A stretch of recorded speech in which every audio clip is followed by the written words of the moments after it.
ආයිබං පුතේ හැමෝටම තෙරුවන් සරණයි මුසන්න දෙවියන්යි සිල්සත්ති නිදිකෙත් ආයුර්ගත සුපත්තිතා කතා කරන්නේ වජ්‍ය නම්බර් 9 එක මේ පේපර්ස් හරියටම සාකච්ඡා කිරීමත් එක්ක ඔයගලන් සයිබර් පේපර්ස් සහ ඊළඟට ඩිස්කවරි පේපර්ස් වලට අපි මාකින් එහෙම ඒවල තියෙනවා ඔයගලන් ඒවා හරියට බලන්න ඕනේ පුතේ ගොඩාක් ප්‍රශ්න ඔයගලන්ට සොයන්න කරන්න තමයි දීලා තියෙන්නේ එතකොට තනින් කරන ඒවත් තියෙනවා ස්කෝප් වෙන ඔය ටික මම සාකච්ඡා කරනවා ඩිස්කවරි සයිබර් පේපර්ස් ඔයගලන් තනියෙන් කරන්න ඕනේ ඒවල මාකින් අපි දෙනවා. එතකොට ඒවා හරියට කරන් යන්න වැඩ කටයුතු හරියට කරන් යන්න. හරි බලමු. වේජ් නම්බර් 9 එකේ පළවෙනි ප්‍රශ්නය. බැක්ටීරියා සෛල සහ දිලිය සෛල සම්බන්ධයෙන් පාසදාන කවර ප්‍රකාශයේ සත්‍යයේද? හරි එක අහන්නේ මොකද්ද කියලා. එතකොට පුතේ බැක්ටීරියා සෛලයක් කියන්නේ කවුද? ප්‍රාග්නැස්ටිකේ දිලියක් කියන්නේ සුනැස්ටිකේ. එතකොට ප්‍රාග්නැස්ටික සුනැස්ටික සෛල අතර තියෙන වෙනස්කම් එක්ක ඔලේ මතක් කරගන්න එක. සෛල දෙවර්ගයේම රයිබෝසෝම. ඔව්. දිලිය වල 80 වයස් 70 වයස් දෙකම තියෙනවා. බැක්ටීරියා වල 70 වයස් රයිබෝසෝම විතරයි. පොදුවේ රයිබෝසෝම තියෙනවා. එතකොට හරියි. සෛල දෙවර්ගයේම සෛල භිත්තිය දක්වන්න ලැබේ. ඔව් දිලිය වලට සෛල භිත්තියක් තියෙනවා. කයිටින් ග්ලූකේන් වෙනෑන් වලින් හැදිච්ච බැක්ටීරියා වලට පෙප්ටිඩෝග්ලයිකන් වලින් හැදිච්ච සෛල භිත්තියක් තියෙනවා. පොදුවේ සෛල භිත්තිය තියෙන එක හරියි. දිලිය වල මයිටොකොන්ඩ්‍රියා දක්වන්න ලැබෙන අතර බැක්ටීරියා වල මයිටොකොන්ඩ්‍රියා දක්වන්න ලැබේ. ඒකත් හරිනේ. දිලිය වල මයිටොකොන්ඩ්‍රියා තියෙනවා. බැක්ටීරියා වල මයිටොකොන්ඩ්‍රියා දක්වන්න ලැබෙන්නේ නැහැ පුතේ. එහෙනම් ඒකත් හරියි.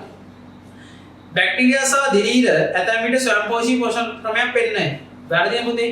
බැක්ටීරියා ස්වයංපෝෂී පෝෂණ ක්‍රම පෙන්නනවා ඉන්දියාවට පුතේ. දිලීර කිසිම කෙනෙක් ස්වයංපෝෂී නැහැ. දිලීර සියල්ල විෂමපෝෂී. එහෙනම් ඒ උත්තරේ එතනදී වැරදෙනවා. රයිට් නම් හතරේ උත්තරේ වැරදි. නයිස්ටි වල දිලීර වල නයිස්ටි පවතින අතර බැක්ටීරියා වල නයිස්ටි මත. දිලීර වල නයිස්ටි කියනවා කියන්නේ ඒගොල්ලන් ප්‍රාග්නැස්ටික් මේ සෝනයිස්ටික් නිසා. බැක්ටීරියා නයිස්ටි නොමෙත ඒගොල්ලන් ප්‍රාග්නැස්ටික්. එතකොට ඒක හරි. එහෙනම් පිළිතුරු අංක 4 අසත්‍ය ප්‍රකාශය. යන දෙකට පාසදාන කුමන ජීවියා ප්‍රභාසංශ්ලේෂී වේවිද? වේද කියලා. කුමන ජීවියා ප්‍රභාසංශ්ලේෂී? ඒතර ප්‍රභාසංශ්ලේෂී අය බලන්න. ඇස්ට්‍රොබැක්ටර්, ඒසෙන්ටෝටෝබැක්ටර්. එයා පුතේ රසායනික විෂමපෝෂී. රයිසෝබියම් රසායනික විෂමපෝෂී. ක්ලොස්ට්‍රිඩියම් රසායනික විෂමපෝෂී. මයික්‍රෝසිස්ටිස් කියන්නේ එයා සයනොබැක්ටීරියාවක් නේ. ඇනබීනා නොස්ටොක්සා මයික්‍රෝසිස්ටිස්. ප්‍රධාන සයනොබැක්ටීරියා 4. ලින්බියා කියලා කෙනෙකුත් අපිට ඉන්නවා. නමුත් එහෙම මතක තියාගන්න ඕනේ ප්‍රධාන හතර දෙනා ඇනබීනා, නොස්ටොක්, ඔසිලිටෝරියම් සහ මයික්‍රෝසිස්ටිස්. සයනොබැක්ටීරියා. එහෙනම් සයනොබැක්ටීරියා සියල්ලම ප්‍රභාස සම්පෝෂී කට්ටිය පුතේ. නිලහරිත ඇල්ගී කියලා කියන්නේ අපි සයනොබැක්ටීරියාවට තමයි. එතකොට පිළිතුරු අංක 4 පිළිතුරු බාට පත් වෙනවා. රයිට් මයික්‍රෝබස් කියන්නේ බැක්ටීරියාවක් යා රසායනික සම්පෝෂී කෙනෙක්. ඊළඟට යනවා ස්වභාවික ජෛව ප්‍රතිකර්මණයේදී සුදුජීවීන්ගේ වියෝජන ක්‍රියාවලිය වැඩි දියුණු කිරීම සඳහා සපයන කාබන් ප්‍රභවය. පුතේ ස්වභාවික ජෛව ප්‍රතිකර්මණය කියන්නේ මොකද්ද? බාහිර පරිසරයේ සුදුජීවීන් ලවාම පරිසරයේ පවතින අහිතකාරී අන්තරාකාරී ද්‍රව්‍ය අන්තරාකාරී නොවන ද්‍රව්‍යයන් බවට පත් කිරීමේ ක්‍රියාවලියට නේද? ඒක ස්වභාවික ජෛව ප්‍රතිකර්මණය. ඒක පරිසරයේ ඉන්න ස්වභාවික සුදුජීවීන්ම තමයි අපි ඒකට යොදා ගන්න. අපි ඒ සඳහා යොදා ගන්නවා ඒගොල්ලන්ට පුතේ ඉතින් මේ මෙහෙමයි. දැන් මහන්සි නම් අමාරුට රෙඩ් බුල් එකක් ගහනවානේ. ඒතර සුදි මේ බාහිර පරිසරයේ ඉන්න සුදි ජීවීන්ගේ අවුල තමයි පුතේ ඒගොල්ලන්ගේ ප්‍රජනක හැකියාව අඩුයි. වර්ධන වේගය අඩුයි. සාමාන්‍ය අනිත් අයට වඩා ටිකක් අඩුයි. ඒ කියන්නේ මේ ස්වභාවික ජෛව ප්‍රතිකර්මණය කිරීම සඳහා ආධාර වන සුදි ජීවීන්ගේ ක්‍රියාකාරීත්වය පොඩ්ඩක් පණ මදි බවක් තමයි තියෙන්නේ. ඒකින අපි ඒගොල්ලන්ට දෙනවා පුතේ නයිට්‍රජන් ප්‍රභවයක්, කාබන් ප්‍රභවයක් සහ ෆොස්ෆරස් ප්‍රභවයක්. Nitrogen, carbon, phosphorus. The nitrogen නම් සපයන්නේ යූරියා වල. කාබන් සපයන්නේ මොලාසස්. right මොලාසස් කියන්නේ මුතේ උක්වලින් සීනි හදන්න විශේෂ ගත්තට පස්සේ ඉතුරු වෙන ද්‍රව්‍යයන්ට කියන්නේ මොලාසස් කියලා. මේක ඇපටයිට්. එතකොට යූරියා මගින් නයිට්‍රජන් සපයනවා, මොලාසස් මගින් කාබන් සපයනවා, ඇපටයිට් මගින් ෆොස්ෆරස් සපයනවා. මේක ස්වභාවික ජෛව ප්‍රතිකර්මණයේ වියෝජන ක්‍රියාවලිය වේගවත් කිරීමෙන් ඒගොල්ලන්ට දෙන පොඩි සපෝට් එකක් වගේ දෙයක්. හරිද? දියුණු කිරීම සඳහා සපයන කාබන් ප්‍රභවය මොලාසස්, අනිත්‍යව තියාගන්න නයිට්‍රජන් ප්‍රභවය යූරියා, ෆොස්ෆරස් ප්‍රභවය ඇපටයිට්. ෆොස්ෆරස් ප්‍රභවය ඇපටයිට්. right දැන් හතරවෙනි එකට ජෛව රසායනික ප්‍රතික්‍රියා උත්ප්‍රේරණය. එතකොට මේ ජීව සෛල තුල සිදුවන රසායනික ප්‍රතික්‍රියාවට තමයි ජෛව රසායනික ප්‍රතික්‍රියා කියලා කියන්නේ. එතකොට මේ ජෛව රසායනික ප්‍රතික්‍රියා කාම්බර අපේ මේ දේහ උෂ්ණත්වයේදී සාමාන්‍ය ආකාරයෙන් සිද්ධ කරන්න අවශ්‍ය වෙන්නේ මොනවාද? එන්සයිම. එහෙනම් ජෛව රසායනික ප්‍රතික්‍රියා උත්ප්‍රේරණය කරන උත්ප්‍රේරකය කවුද? එන්සයිම කියන උත්ප්‍රේරකය. එහෙනම් උත්තරේ එන්සයිම කියන එක. එන්සයිම නෑ. හැබැයි එන්සයිම නිර්මාණය වෙන්නේ මොනවා වලින්ද? ප්‍රෝටීන් වෙන. සීල එන්සයිම ප්‍රෝටීන් කියලා තමයි අපි SFT වලදී ඉගෙන ගන්නේ. right එතකොට මේ උත්තරේ එන්න ඕන ප්‍රෝටීන නම් ජෛව රසායනික ප්‍රතික්‍රියා උත්ප්‍රේරණයට දායක වන ප්‍රධාන ජෛව වර්ගය වන්නේ ප්‍රෝටීන හෙවත් එන්සයිම තමයි එන්සයිම නිර්මාණය වෙන්නේ ප්‍රෝටීන වලින් ජෛව පාඩම අපි හොතින් අවසන් කරලා තියෙනවා ඒකදී ඔයාලට හවු වුණා right එහෙනම් ප්‍රෝටීන පහට යන්න පාසදාන මූලද්‍රව්‍ය සංඝටකයෙන් සියලුම ප්‍රෝටීන වල අඩංගු සංඝටකයක් වන්නේ දැන් ප්‍රෝටීන වල අඩංගු සංඝටකයක් වන්නේ මොකක්ද කියලා අහුවොත් උත්තරේ මොකද්ද වෙන්න ඕන දැන් ප්‍රෝටීනයක් ගත්තම ප්‍රෝටීන් නිර්මාණය වෙන්නේ ඇමයිනෝ අම්ල වලින්. ඒතකොට ඇමයිනෝ අම්ලයක ප්‍රධාන සංඝටක ගත්තොත් කාබන්, හයිඩ්‍රජන් ආර කාණ්ඩය, C දිත්ත බන්ධන O, OH, නයිට්‍රජන්. අනිවාර්යයෙන්ම ප්‍රෝටීන් ගත්තොත් කාබන්, හයිඩ්‍රජන්, ඔක්සිජන්, නයිට්‍රජන් ඉන්නවා. මේක අමතරව සල්ෆර් තියෙන්න පුළුවන්. එතකොට අනිවාර්යයෙන්ම තියෙන එක්කෙනෙක් වෙන්න ඕන කියන එක්කෙනා. සල්ෆර් හැමතිස්සෙම නෑ. फॉस्फरस එහෙම හැමතිස්සෙම නෑ. යකඩ හැමතිස්සෙම නෑ. යකඩ කොහොමත් නෑ. කැල්සියම් එහෙම නෑ. රයිට් හයිඩ්‍රජන් නම් අනිවාර්යයෙන්ම ප්‍රෝටීන වල අඩංගු සංඝටකයක් වෙන්නේ හයිඩ්‍රජන්. රයිට්. ඊළඟ ප්‍රශ්න අංක 5 පිළිතුරු අංක 5 ඉන්නේ. හයිඩ් යනවා. දැන් මේක තියෙන්නේ කාබෝහයිඩ්‍රේට් වල පොලිසැකරයිඩ් කාණ්ඩයටදී ඇල්ෆා 1 4 right ඊට පස්සේ alpha 1 6 උදේ alpha 1 4 සහ alpha 1 6 කියන බන්ධන වර්ග දෙකම තියෙන්නේ මොකාගේද ඇමයිලෝපෙක්ටින් වලනේ ඇමයිලෝපෙක්ටින් කියන එක මතක ඇති ඔයාලට මෙහෙම යනකොට right උඩ මේ බන්ධනේ තියෙනවා මේ බන්ධනේ ඕම ලැන්ඩිකට යනවා තව එකක් අරින් right උඩ මේ බන්ධනේ alpha 1 4 නේද? එතකොට දැන් මෙතනින් සම්බන්ධ වෙන OH එක්කෙනාට CH2 කොටසත් එක්ක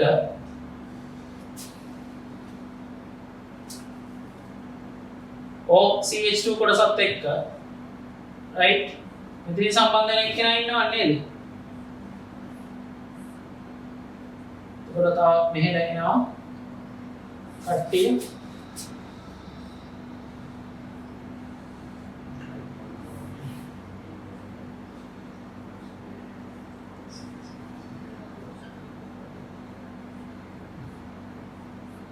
right එතකොට මේ ග්ලයිකෝජන් නේ ග්ලයිකෝජන් නැත්නම් අපි කතා කරොත් ඇමයිලෝපෙක්ටින් වල ස්වරූපය තමයි මේ විදිහට එන්නේ. එතකොට මේ කවුද? ඇල්ෆා 1 6 ග්ලයිකෝසිඩිය බන්ධන. එතකොට මේකේ ඉන්නේ එක්ක ඇමයිලෝපෙක්ටින් කියලා තියෙනවා නැත්නම් ග්ලයිකෝජන් කියලා තියෙනවා. right ග්ලයිකෝජන් කාබෝහයිඩ්‍රේට් උත්තරේ ග්ලයිකෝජන් කියලා දානවනේ පිස්ටේ කියලා ගහන්න එපා. මොකද පිස්ටේ වැඩිපුර තියෙන ඇමයිලෝස් මේ පිස්ටේ ඇමයිලෝපෙක්ටින් තියෙනවා. නමුත් මෙහෙම මතක තියාගන්න මේ පිස්ටේ අන්තර්ගත වෙන්නේ දෙකක් නේ. ඒකින්ද අපි එතනින් ගන්න නෑ ඒක. ග්ලයිකෝජන් කියලා තියෙනවා තමයි හරි නිවැරදි. හය. හතට යන්න.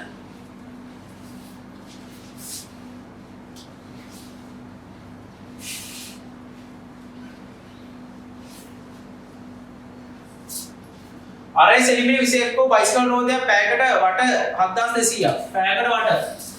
දැන් බයිසිකල් රෝදේ තියෙනවා එක පැයක් ගත්තම වට 7200ක්. දැන් හැමතිස්සෙම පැයටවත් මිනිත්තුවටවත් හදන්න බෑ. අපි හදන්නනේ තප්පරයට වට. තප්පරයට වට කියන්නේ පුතේ ෆ්‍රීකවන්සි. භ්‍රමණ සංඛ්‍යාතය. භ්‍රමණ සංඛ්‍යාතය ගණනා වෙන 7200 පැයකට වටනේ. නේද? පැයකට වට 7200ක් නම් එක තප්පරයට වට ගණනා පැයක් කියන්නේ තප්පර 3600ක්. 3600 බෙදන්නේ f සමානයි අනිවාර්යෙන් එක හොයාගන්න ඉන්න. තප්පරයට වට කීයද කියලා. දෙකයි. තප්පරයට වට දෙකයි. නේද? ප්‍රමාණ සංඛ්‍යා දෙකෙන් තප්පරයට වට ගන්න. දැන් තප්පරයට වට දෙකයි යන්නේ. බයිසිකලයේ වේගය කොපමණද? රයිට්. හැමතිස්සෙම මතක තියාගන්න දැන් බයිසිකල් රෝදේ දැන් ගමන් කරන යම්කිසි වේගයක් තියෙනවා v. ඊට ඉස්සෙල්ලා ඔමෙගා හොයාගන්න. f හොයාගත්ත ගමන් හැමතිස්සෙම ඔමෙගා හොයාගන්න. ඔමෙගා සමානයි 2πf. ඔමෙගා සමානයි 2πf හොයාගත්ත පස්සේ 2πf කියන්නේ දෙකයි. එතන ඔමෙගා සමානයි 4.5. රයිට්. දැන් අපිට අරය දීලා තියෙනවා 21යි කියලා. අරය දීලා තියෙනවා 21යි. ඔමෙගා සහ අරයයි ස්පර්ශීය ප්‍රවේගයේ හෙවත් මේ බයිසිකලයේ වේගය අතර සම්බන්ධතාවයක් තියෙනවා. ඒක තමයි පුතේ v සමාන r ඔමෙගා. v සමාන r ඔමෙගා නේ? සංඛ්‍යාතය හොයාගත්ත සංඛ්‍යාතයෙන් කෝණික ප්‍රවේගය හොයාගත්ත කෝණික ප්‍රවේගයේ අරයයි පාවිච්චි කළා ස්පර්ශීය ප්‍රවේගයවත් අපෙන් දැන් අහන්නේ බයිසිකලයේ ප්‍රවේගය කොහොමද කියලා. එහෙනම් v සමාන r ඔමෙගා r කියන්නේ 21යි. right? හරිද පුතේ? සෙන්ටිමීටර් 21යි තප්පරෙ මීටර වලින් අහන්නේ නම් සෙන්ටිමීටර 21 cm බෙදන්න ඕන මීටර කරන්න. ඔමෙගා කියන්නේ පුතේ 4.5. 4.5 කියන්නේ 7.22. එතකොට කපා ගන්න 4 7 1යි 20 7 3යි. v සමානයි 66 වරක් 4. 66 4.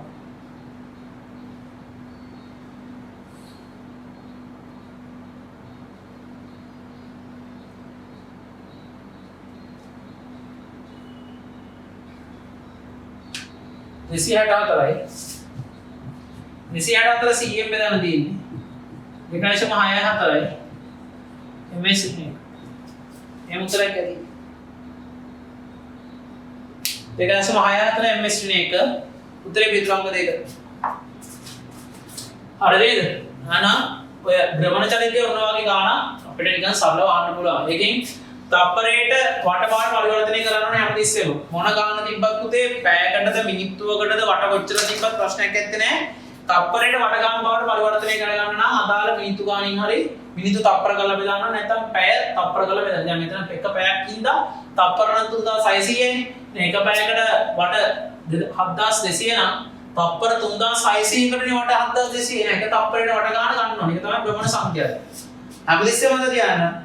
භ්‍රමණ සංඛ්‍යාතේ ගත්තම ඒ ගත්ත මොහොතේම ඔමෙගා සමානයි 2πf දාලා කෝණික ප්‍රවේගය හොයාගන්න. කෝණික ප්‍රවේගය හොයලා කෙලින්ම ඊළඟට ස්පර්ශ ප්‍රවේගය තමයි මේ බයිසිකලේ වේගය බවටපත් වෙන්නේ. ඒතර v සමානයි r ඔමෙගා දාලා ටක් දාලා ඒක හොයාගන්න. රයිට්. ඊළඟට යමු තාප රසායනය ගන්නත් තියෙන 8 වෙනි එක.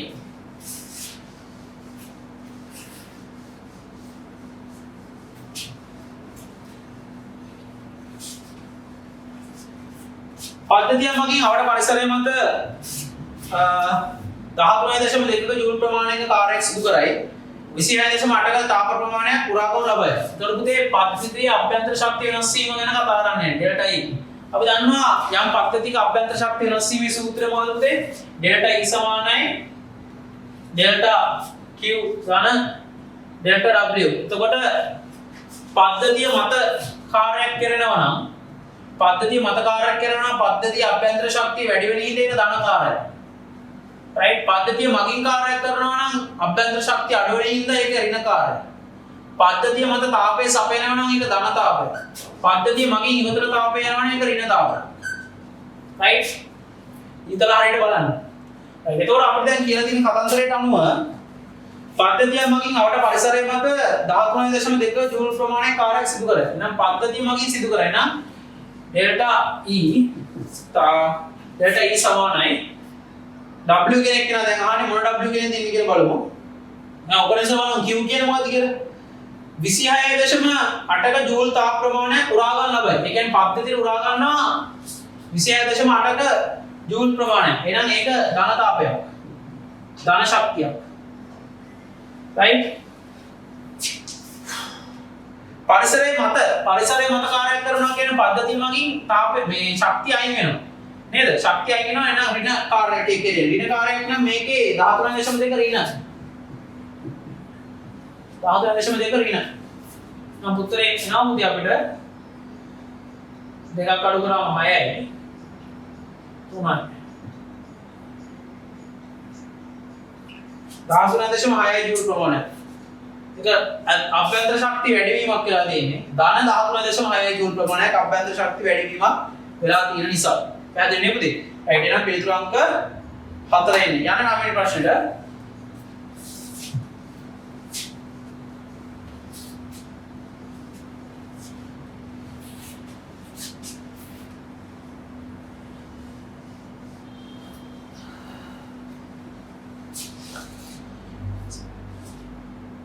ශේෂාංශක 20 දී පැත්තක සෙන්ටිමීටර මීටර දෙකක් වූ සමචතුරස්‍රාකාර වාහනේ තහඩුවක් ශේෂාංශක 100 රත් කළ විට වැඩි වෙන වර්ගඵලය වන්නේ පුතේ වර්ගඵල ප්‍රසාරණයනේ. එතකොට මීටර දෙකක් තහඩුවක් තියෙනවා. රයිට්. අපිට දෙන්න පුතේ ඇල්ෆා රේඛීය ප්‍රසාරණතා සංගුණකය. අපිට ඕනේ බීටානේ. පුතේ බීටා කියන්නේ කවුද? රේඛීය ප්‍රසාරණතා සංගුණකය වගේ දෙගුණයක් නේද? එහෙනම් බීටා සමානයි දෙවරක් ඇල්ෆා කියන්නේ 11 වරක් 10 වෙන 6. right? ශේෂාංශකය. එතකොට බීටා කියන්නේ ශේෂඵල ප්‍රසන්නතා සංගුණකේවත් වර්ගඵල ප්‍රසන්නතා සංගුණකේ. රයිට්? නේද තියෙන්නේ. දැන් මේකේ උෂ්ණත්වය ශේෂාංශක 20 තියෙන්නේ.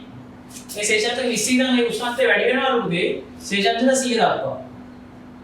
එතකොට වර්ගඵලය වැඩි වීමක් සිද්ධ වෙලා තියෙනවා. මේ තිබ්බ ආරම්භක වර්ගඵලය. උදේ වර්ගඵලය වැඩි වෙනකොට හතර වටේමනේ වර්ගඵලය වැඩි වෙන්නේ. නම් මේ වැඩි වෙන වර්ගඵලය කියන්නේ ඩෙල්ටා A කියලා. උදේ ඩෙල්ටා A සමාන වෙන්නේ ආරම්භක වර්ගඵලය ශේෂඵල ප්‍රසන්නතා සංගුණකයේ සහ උෂ්ණත්වය වෙනස් වීම. ඩෙල්ටා A සමාන A0 බීටා ඩෙල්ටා T කියලා තමයි අපි කියන්නේ. එතකොට A0 කියලා කියන්නේ ආරම්භක වර්ගඵලය. එතකොට මේකේ ආරම්භක වර්ගඵලය A0 වලට දිනවා පැත්තක දිග දෙකක් වන සමචතුරස්‍රයක් නිසා දෙවරක් දෙක 4යි වර්ග මීටර ප්‍රමාණය.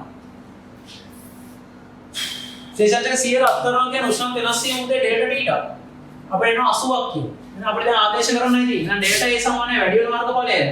A0 කියන්නේ 4යි. B කියන්නේ පුතේ 22 වරක් 10 වෙන 6. උෂ්ණත්වය වෙනස් වීම පුතේ 80යි. එහෙනම් 4 වරක් 22 80යි වැඩි කරනවා.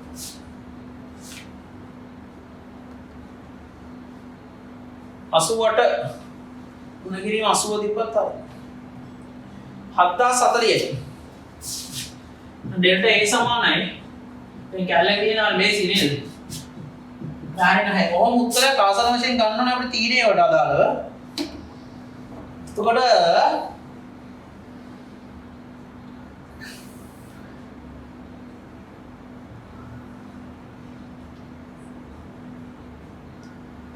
බාහිර එන අය මේවලින්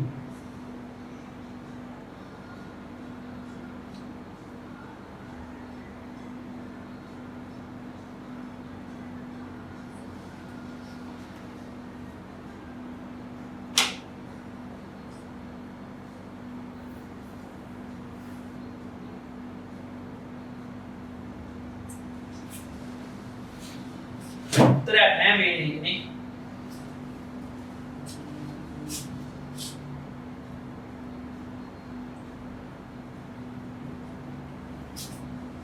නෝම තමයි එන්න ඕනේ පොඩි මොකක් හරි බිඳුවක් අවලක් තියෙනවා 7040 නේ තියෙන්නේ 704 ගුණ කිරීම 10 වෙන 6 කියලා දෙන්නේ. ඒක එන්න බෑනේ කොහොමද? නේද? දැන් අපි ආදේශ කිරීම හරියට කියලා බලමු. ආරම්භක වර්ගඵලය එනවා 4යි. ඒ කියන්නේ දෙවරක් දෙක සමචතුරස්‍රයේ වර්ගඵලයේ පැත්තක දිග 4ක් ඉඳලා 4ක් අතර දෙවරක් දෙක 4යි. ඊළඟට බීටා කියන පුතේ ශ්‍රේණික ප්‍රසන්නතාවගේ දෙගුණ 11 වරක් 10 වෙන 6 කියන ඒ වගේ දෙකක් වුණා 22යි 10 වෙන 6යි. උෂ්ණත්වය දීම 80. එතකොට 22 වරක් අතර 88යි 88ේ 80ක්. හරිද? 88ේ 80ක් හදුවා අපි. 7040 ගුණ කිරීම 10 වෙන 6 ඒ විදිහට වෙනවා. මේ තියෙන උත්තරයක් නැහැ. 704 ගුණ කිරීම 10 වෙන 6 විතර තියෙන එතන බිඳුවක් 20 වෙලා තියෙනවා. 10 9 ගන්න බෑ. 10 9 එන්න බෑනේ. දැන් මෙහෙට තව දශම ස්ථානයක් ගත්තොත් අරෙන් අඩු වෙනවා විතරයි. ඍණ 6 අඩු වීමක් නෙවෙන්නේ. වැඩි වීමක් ඉන්නේ නැහැ. රයිට් ඒක හරි. මේක ගන්න එපා ලෝගෝට උත්තරේ දාගෙන යන්න. රයිට් ඊට පස්සේ 10 වෙනි ගාන චාලක රසායනයේ ගාන. චාලක රසායනයේ මේ සාමාන්‍ය පෙළ ගානක් කිව්වොත් කමක් නැත්තේ නෑ ඒකට. මොකෝ අපිට වැඩි මෞල ප්‍රමාණය. සාන්ද්‍රණයේ පරිමාණික මෞල ප්‍රමාණය වෙනදී.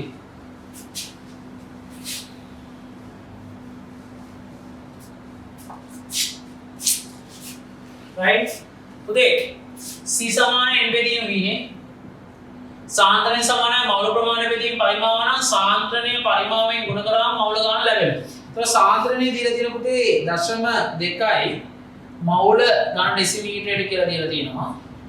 පරිමාණ දීලා තියෙනවා ගාන සෙන්ටිමීටර 200ක්. පුතේ ගාන සෙන්ටිමීටර කියන ගාන ඩෙසිමීටර කරන 10න් බෙදන්න ඕන. නම් ගාන ඩෙසිමීටර 3 සමානයි මෞල ගාන.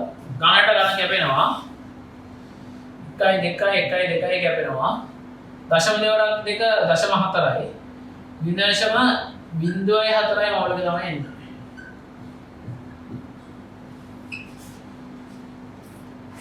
පිළිතුරු අංක 2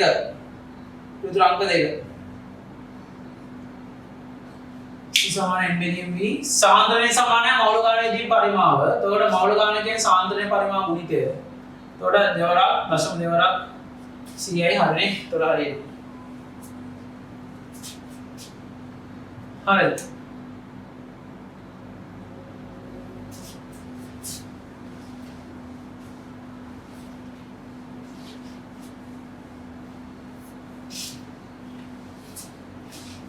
ඊළඟට චාලක රසායනයේම එකක් සූත්‍රයක් වැයවීමක් පිළිබඳ තියෙන්නේ කල්පනාකාරී වෙන මේවා හදන්න ලේසි කරලා මම කියා දුන්නා. දෙකක් යම් කිසි කෙනෙක් වැයවන ශීඝ්‍රතාවය ඇසුරෙන් තව කෙනෙක් සෑදෙන ශීඝ්‍රතාවය හෝ එයා වැයවන ශීඝ්‍රතාවය ගන්න පුළුවන් කෙනෙක් ඇසුරෙන් තව කෙනෙක් සොයදෙන්නේ. රයිට් හොඳට ආන්ගින කරන විදිය. රයිට් දැන් මම කියන්නේ මේකේ අදහස මොකක්ද අහන්නේ ඒ වැයවීමේ ශීඝ්‍රතාවය. එහෙනම් රේට් A ඒ වැයවීමේ ශීඝ්‍රතාවය සමානයි 0.0.1.2යි. අය ඕනේ මොලකන් ඩෙසිමීටරයට අපරේට් කියලා දිය දෙනවා. right එහෙනම් b වැයවීමේ ශීඝ්‍රතාවය. දැන් මේ අහන්නේ මොකද්ද?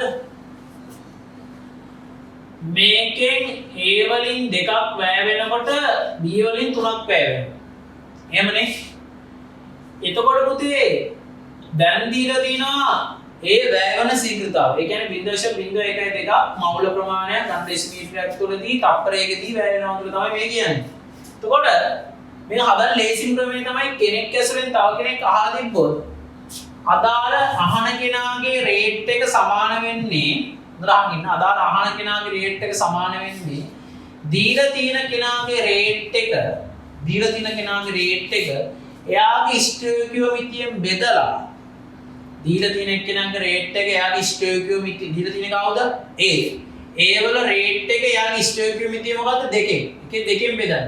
දැන් අහන්නේ B හැද වැයවල එක්කෙනානේ. නම් B වල ස්ටොයිකියෝමිතිය මොකද්ද? 3. ඒකෙන් ගුණ කරන්න. දැන් මොකද්ද? කෙනෙක්ගේ ශීඝ්‍රතාවය ඇසුරෙන් අනෙක් කෙනාගේ ශීඝ්‍රතාවය අහන්න ගියොත් කොහොමද හොයන්නේ? දීලා තියෙන කෙනාගේ ශීඝ්‍රතාවය එයාගේ ස්ටොයිකියෝමිතියෙන් බෙදන්න. ස්ටොයිකියෝමිතිය දෙකයි නේද මේකේ? ස්ටොයිකියෝමිතිය කියන්නේ 2 3 4 6 කියන ඉලක්කන්නේ. රයිට්? ඒගොල්ලන් එකතු වෙන අනුපාතනේ ස්ටොයිකියෝමිතිය කියලා කියන්නේ. තොර දීලා තියෙන කෙනාගේ ශීඝ්‍රතාවය එයාගේ ස්ටොයිකියෝමිතියෙන් බෙදලා අහන්නේ B නේ. B වල වැයවීමේ ශීඝ්‍රතාවයනේ. තොර B වල ස්ටොයිකියෝමිතියෙන් ගුණ කරන්න. ඒක තමයි ලේසිම ක්‍රම. ඒ කියන්නේ මෙයාගෙන් දෙකක් වැය වෙනකොට මේකෙන් තුනක් වැය වෙනවා නම් රයිට් මෙයාගෙන් එකක් වැය වෙනකොට මේකෙන් එකමාරක් වැය වෙනවා. මේ අදහස නෙමෙයි තියෙන්නේ. එතකොට දීලා තියෙන කෙනාගේ ශීඝ්‍රතාවය එයාගේ ස්ටොයිකියෝමිතියෙන් බෙදලා අහන කෙනාගේ ස්ටොයිකියෝමිතියෙන් ගුණ කරන්න. එතකොට උත්තරේ ලස්සනට එනවා. ඒ කියන්නේ 0.01 බෙදන්න දෙකෙන් මොන කරන්න තුන. එතකොට මෙතන 0.08යි මෝල් ගන්න ඩෙසිමීටරයට තප්පරයට. පිළිතුරාංක 1. පිළිතුරාංක 1. තමග කියන්නේ යම් කෙනෙක්ගේ ශීඝ්‍රතාවයක් දුන්නා නම් ඒ කෙනා ඇසුරේ වෙන කෙනෙක් අහන්න කිව්වොත් දැන් උදාහරණයක් විතර මේක මම නිකන් කරලා යන්නේ. C දිනවනේ C එක්කෙනා ස්ටොයිකියෝමිතිය 4යි එහෙනම් C සෑදෙන ශීඝ්‍රතාවය R C සමානයි. රේට් A ඇසුරේ කියන්නේ A බෙදුව යාගේ දෙකෙන් R වල ස්ටොයිකියෝමිතිය කියලා 4. ඒකේ ගුණ. D සෑදෙන ශීඝ්‍රතාව RD එයා දීලා තියෙන R නේ R A නේ එහෙනම් එයාගේ ශීඝ්‍රතාවය එයාගේ ස්ටොයිකියෝමිතියෙන් බෙදන්න. D වල සෑදෙන ශීඝ්‍රතාවයනේ අහන්නේ එතකොට RD කියන්නේ එහෙනම් D වල ස්ටොයිකියෝමිතිය 6 ගුණ කරනවා. එච්චරයි. අරබලේසි වැඩක් තියෙනවා. ඕන කෙනෙක් දීලා තිබ්බම අනිත් කෙනාගේ ශීඝ්‍රතාවය අහගන්න ලේසි. මේවා ඉතින් ගුරු මුස්ටි නෙමෙයි පුතේ ඈ. රයිට්? මේවා අපි තියාගෙන ඉන්නේ මොකද අපි අදහෙට වෙරයිද කියලා කියන්න බෑ. අපි උගන්වන කාලෙදී උගන්වලා ඔයගොල්ලෝ දෙනපර ඔප්‍රියෝ දෙනවා. ඇඟේ පතේ තියාගන්න නැහැ මොකද අපි පුතේ මිනිබෙට්ටේට යනකොට මේවා අරගෙන යන්නේ නැති නිසා. රයිට්? අපිට ඕනේ අපි අනාගත පරම්පරාව මෙතනින් බිහි කරලා අපි ඉදිරියට ගමන් කරන්න. රයිට්. දැන් තාපේ ගන්නක් තියෙන්නේ 12 වෙනි ගාන.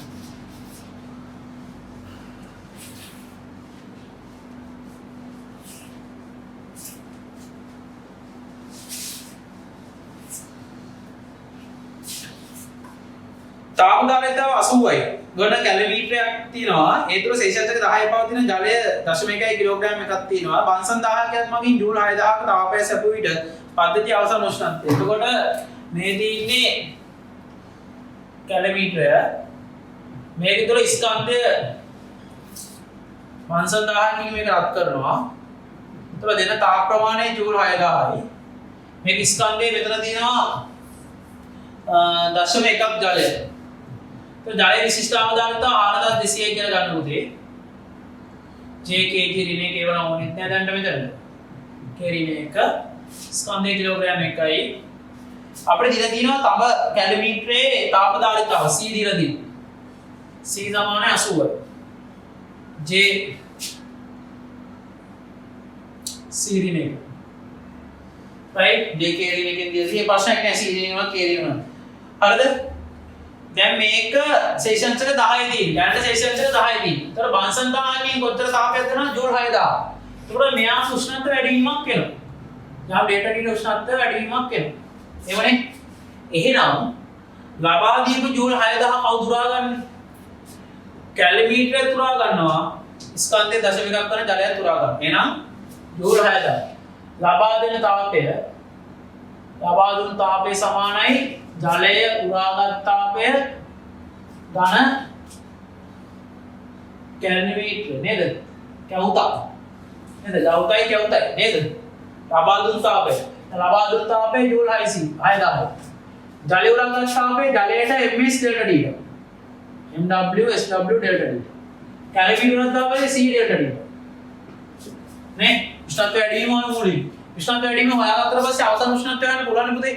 මොකද ආරම්භ උෂ්ණත්වයට උෂ්ණත්වය වැඩි වීම එකතු කරාම අපිට අවසන් උෂ්ණත්වය ගන්න පුළුවන්.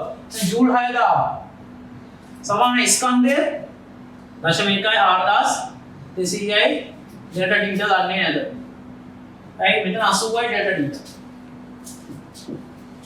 right 6000 ඊට පස්සේ මේක කියපුණා 420 80යි 500. මේකට මේ දෙක කියවුණා. ගොරොස්සප්පා 60යි 65.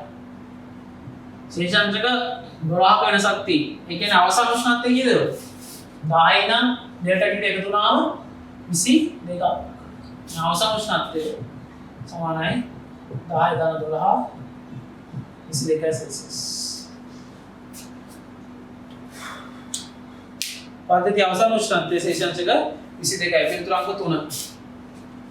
පිළිතුරාංක 3. මේ හැමතිස්සෙම මතක තියාගන්න තාපය ලබා දෙනකොට ඒ තාපය උරා ගන්න කට්ටිය ඉන්නවා. එතකොට ලබා දෙන තාපය සියල්ලක්ම ඒගොල්ලෝ උරා ගන්නවා කියලා සලකලා තමයි ගන්න හදන්නේ. බාහිර පරිසරයට තාපහානියක් සිද්ධ වෙන්නේ නැහැ කියලා තමයි කියන්නේ. එතකොට මේ සපයන තාපයේ ජලයේ කැලෝමීටරය කියන දෙන්නාම උරා ගත්ත පුතේ. right. යන 13 වෙනි ප්‍රශ්නෙට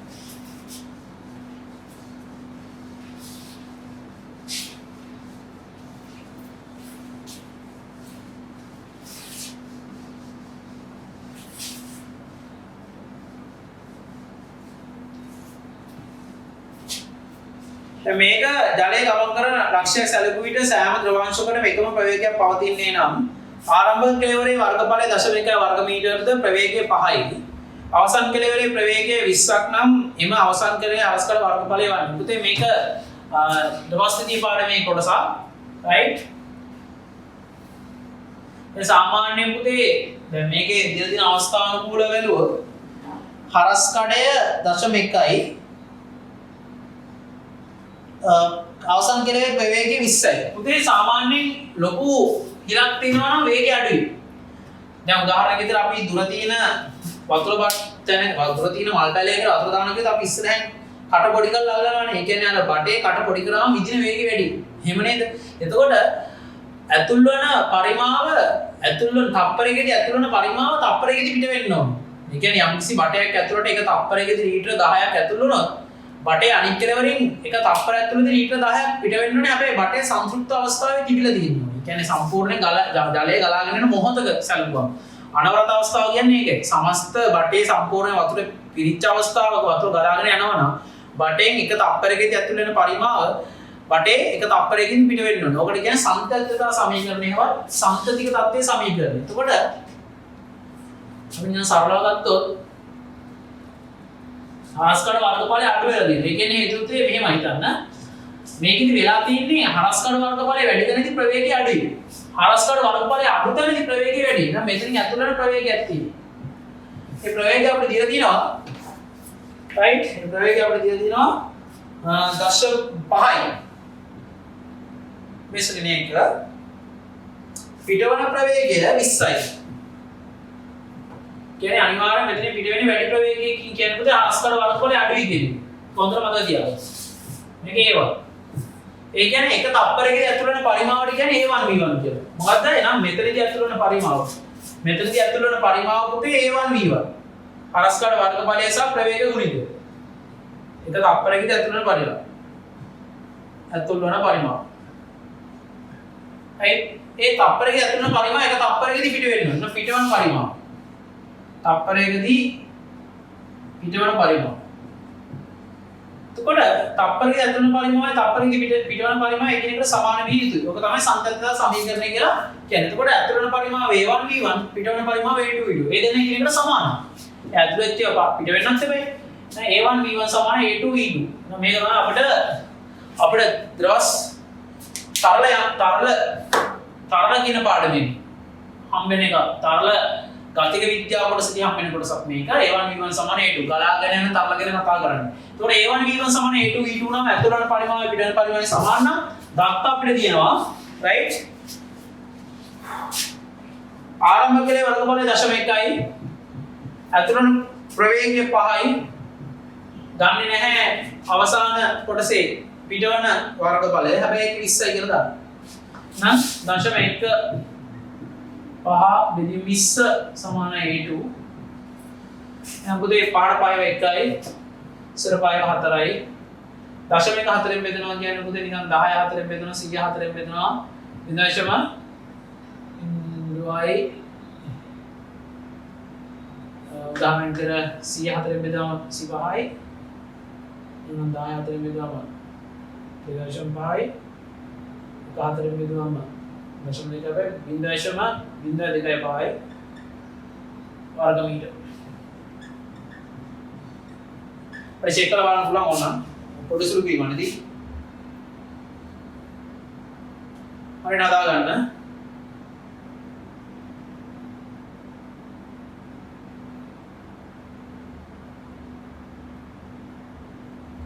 දශම කවේදී මහත්තයා හරි දශම බිංදුවයි 1.5 හරි අපි හදපු එක හරි චෙක් කරන්න හැමතිස්සම එක සුළු කිරීමෙන් උනත් අරගෙන පුළුවන් නේද වර්ග මීටර වලින් තියෙන්නේ උත්තර දීලා තියෙන්නේ වර්ග සෙන්ටිමීටර වලින් නේ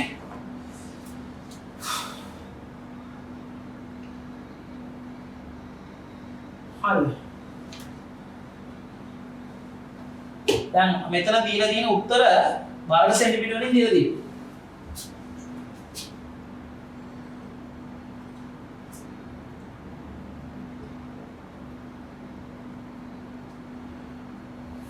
හරි. එතකොට උදේ වර්ග මීටර තියෙන එකනේ වර්ග සෙන්ටිමීටර කරන්න නම් ඔයා දැන් මෙහෙමයි. වර්ග සෙන්ටිමීටර දෙන එක කියලා දානකො. රයිට් ඔන්න බලන්න මොකද වෙන්නේ කියලා වර්ග සෙන්ටිමීටර. වර්ග සෙන්ටිමීටර කියන එක වර්ග මීටර කරනකොට සෙන්ටිමීටරට වර්ගයයි තියෙන 10 න් 4යි වර්ග මීටර කියලා කියන්නේ. හරිද මේකේ සමානතාවය සෙන්ටිමීටරට වර්ගයයි කියන ඉන්න ඔයාලට මතක ඇති සෙන්ටිමීටර 10 න් 2 10 න් 2ට වර්ගයයි දුනාම 10 න් 4 වෙනවා. ඒ කියන්නේ දැන් මම මේක වර්ග සෙන්ටිමීටර කරන්න ගියොත් 10 බල 4ෙන් ගුණ කරන්න ඕනේ. එතන 0.225 ගුණ කරන්න ඕනේ 10 බල 4ෙන්. right සමානයි වර්ග සෙන්ටිමීටර.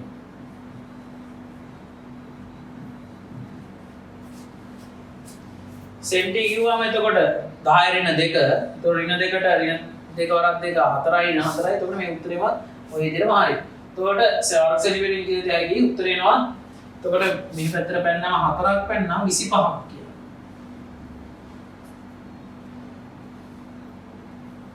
කල්පනාකාරී වෙන සුළු කරනකොට වර්ග සෙන්ටිමීටර 25. වර්ග මීටර වර්ග සෙන්ටිමීටර කරන්න 10 න් 10 බල 4ෙන් ගුණ කරනවා. වර්ග මීටර වර්ග සෙන්ටිමීටර කරනවා. හරි. මේ මොකද වර්ග සෙන්ටිමීටර වර්ග මීටර කරන්න 10 න් 4ෙන් ගුණ කරනවා. ඊට අනිත් පැත්ත මොකද්ද? 10 බල 4ෙන් ගුණ කරන්න ඕනේ වර්ග මීටර වර්ග සෙන්ටිමීටර කරන්න. 25. පිළිතුරු අංක 5. 13 පිළිතුරු අංක 5. 14ට ඊළඟට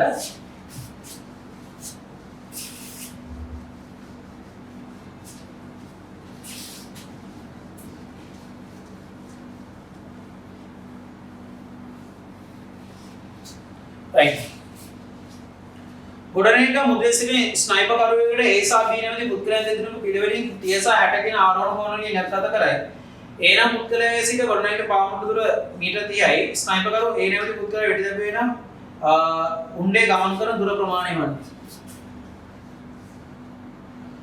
දැන් ගොඩනැගිල්ල මුදුනේ ඉන්න ස්නයිපර් කෙනෙක් ඉන්නවා. දැකලා ඉතින් ඉංග්‍රීසි ෆිල්ම් වල එහෙම A හා B නැමැති දෙදෙනෙකු මංචක 30 සහ 60කින් දකින්න. මේක යාගේ ඇස් මට්ටමේ කෝණය. අංශක 30න් දකින්න. එතන අංශක 30. අංශක 60න් දකින්න. මෙතන අංශක 60. කවදාද දකින්නේ? A හා B. පිළිවෙලින් දකින්නේ අංශක 30න් දකින්නේ කවද? A ව. අංශක 60න් දකින්නේ B ව. B නම් පුද්ගලයාගේ සිට ගොඩනැගිල්ලේ පාමුණට දුර මීටර 30යි.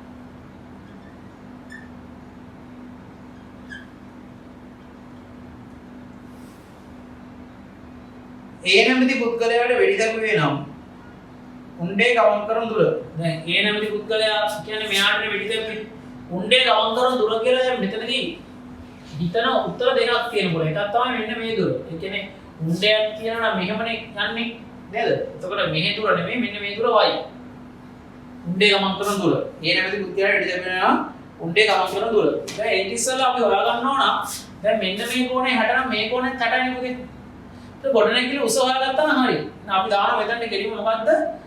සම්මුඛ පාදයේ තියෙන බද්ධ පාදයේ tan අංශක 60. tan 60 සමානයි සම්මුඛ පාදයේ බද්ධ පාදයේ 30. tan අංශක 60 කියන්නේ මූල 3. නම් 30යි මූල 3 සමාන h. right? දැන් ගොඩනැගිල්ල උස 30යි මූල 3. පැහැදිලිද? ඒතර දැන් මෙතන කෝණය 30යි නේ. මෙතන කෝණය 30 මෙතන කෝණය 30. අපිට කාරණය තමයි අවශ්‍ය. එතකොට සම්මුඛ පාදය කියන්නේ ගොඩනැගිලි උස h උනා sin අංශක 30 සමානයි සම්මුඛ පාදය h හරිද කාරණය තමයි y sin අංශක 30 කියන්නේ පුතේ sin අංශක 30 cos 60 භාගයයි sin 30 භාගයයි h කියන්නේ කවුද එතකොට 30යි මූල 3 3y ඒකට y කියන්නේ 30යි මූල 3 ගුණ කිරීම 2 නේද? එතකොට y සමානයි 60යි මූල 3ක් කියන මීටර. ඒකෝර ඒ උණ්ඩේ ගමන් කරන්නේ මෙතන ඉඳන් නේ. 60යි මූල 3 කියන. පිළිතුරු අංක 4. පිළිතුරු අංක 4 60යි මූල 3. right? ඊළඟට යන්න 15 වෙනි කාරණා.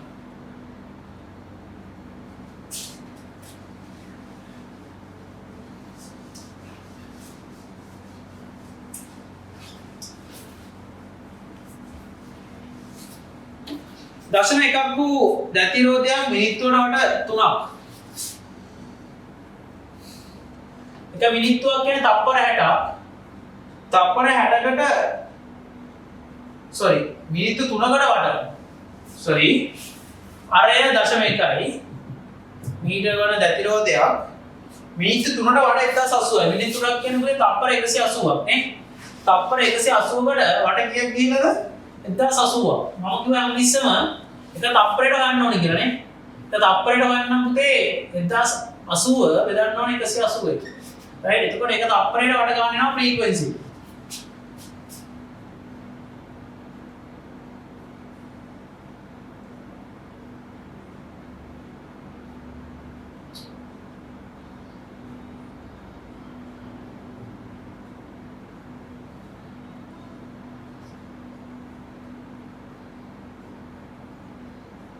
right 6ක් කියලා එන්නේ මට පේන විදිහට 18 6යි නෝ හරිද ෆ්‍රීකවෙන්සි එක 6ක් කියලා එනවා නම් ෆ්‍රීකවෙන්සි එක 6ක් කියලා ආවා හැමතිස්සෙම මතක තියාගන්න ෆ්‍රීකවෙන්සි එක ගත්තක මම කෝණික ප්‍රවේගය දැන් මෙතනින් කෙලින්ම ආනවා මම ෆ්‍රීකවෙන්සි එකකින් කොහොමද කෝණික ප්‍රවේගය ඔමෙගා සමානයි 2π එක මොකද තෝරන්නේ ෆයි කියන්නේ 6යි මේ ෆ්‍රීකවෙන්සි එක 6යි 12යි 5 කියන්නේ Red Destiny कौन है 12 5 के लिए right පැහැදිලිද එතකොට MCQ ටික එතනින් අවසාන වෙනවා. ඊට පස්සේ අපිට කතා කරන්න තියෙන්නේ ස්ට්‍රක්චර් කොටස. අපිට බලය ගණන් ටිකක් තියෙනවා පුතේ ස්ට්‍රක්චර් එකේ තියෙන. ඊට පස්සේ S එකේ බැලුවම ත්‍රිකෝණමිතිය ආධාර ගණන් කිහිපයක් තියෙනවා. දැන් බලය වෙන ඕගොල්ලෝ හොඳටම පුරන් වෙනවා. දැන් මේ කියන ප්‍රශ්න සාකච්ඡා කිරීම තුලින් බලය ප්‍රශ්න ගොඩක් තමයි සාකච්ඡා වෙනවා. රයිට්? එහෙම වෙනවා කියලා අපි කියනවා. එහෙමනේ නේද? රයිට්? එහෙමනේ කියනවා අපි කතා කරන්නේ නේද? හරි. එහෙනම් මේ වේජ් පේපර් එකේ මේ ස්ට්‍රක්චර් කොටස කතා කිරීම මගින් අපිට essay කතා කිරීම මගින් ගොඩක් ගණන් හදන්න පුළුවන් නේද? එතකොට ගොඩක් කාරණා අපිට හවු වෙනවා. උදේ එතකොට ගණන් හදන්න පිළිවෙලට හදමු. රයිට්? එහෙනම් පළවෙනි ප්‍රශ්න බලන්න. රයිට්? පළවෙනි ප්‍රශ්නේ පහත් දැක්වෙන ස්කන්ධයේ කිලෝග්‍රෑම් 12ක් තිරසන අංශක 30ක ආනතික යුතුව නිව්ටන් 200කින් හඳුන්වන ලබන ආකාරයයි ගතික ඝර්ෂණ සංගුණකය දීලා තියෙන පුතේ අපිට 0.3ක් කියලා සීමාකාරී ඝර්ෂණ සංගුණකයවත් උපරිම ස්ථිතික ඝර්ෂණ සංගුණකය 0.4ක් කියලා දීලා තිනවා. අදින්නේ නිව්ටන් 30ක් මේ 200කින් නිව්ටන් 30ක ආනතිය මේ අංශක 30ක ආනතික යුතුව. රයිට්? එතකොට මෙන්න තියෙනවා වස්තුව ඇදෙන්නේ තිරසන අංශක 30ක ආනතියකින් යුක්තව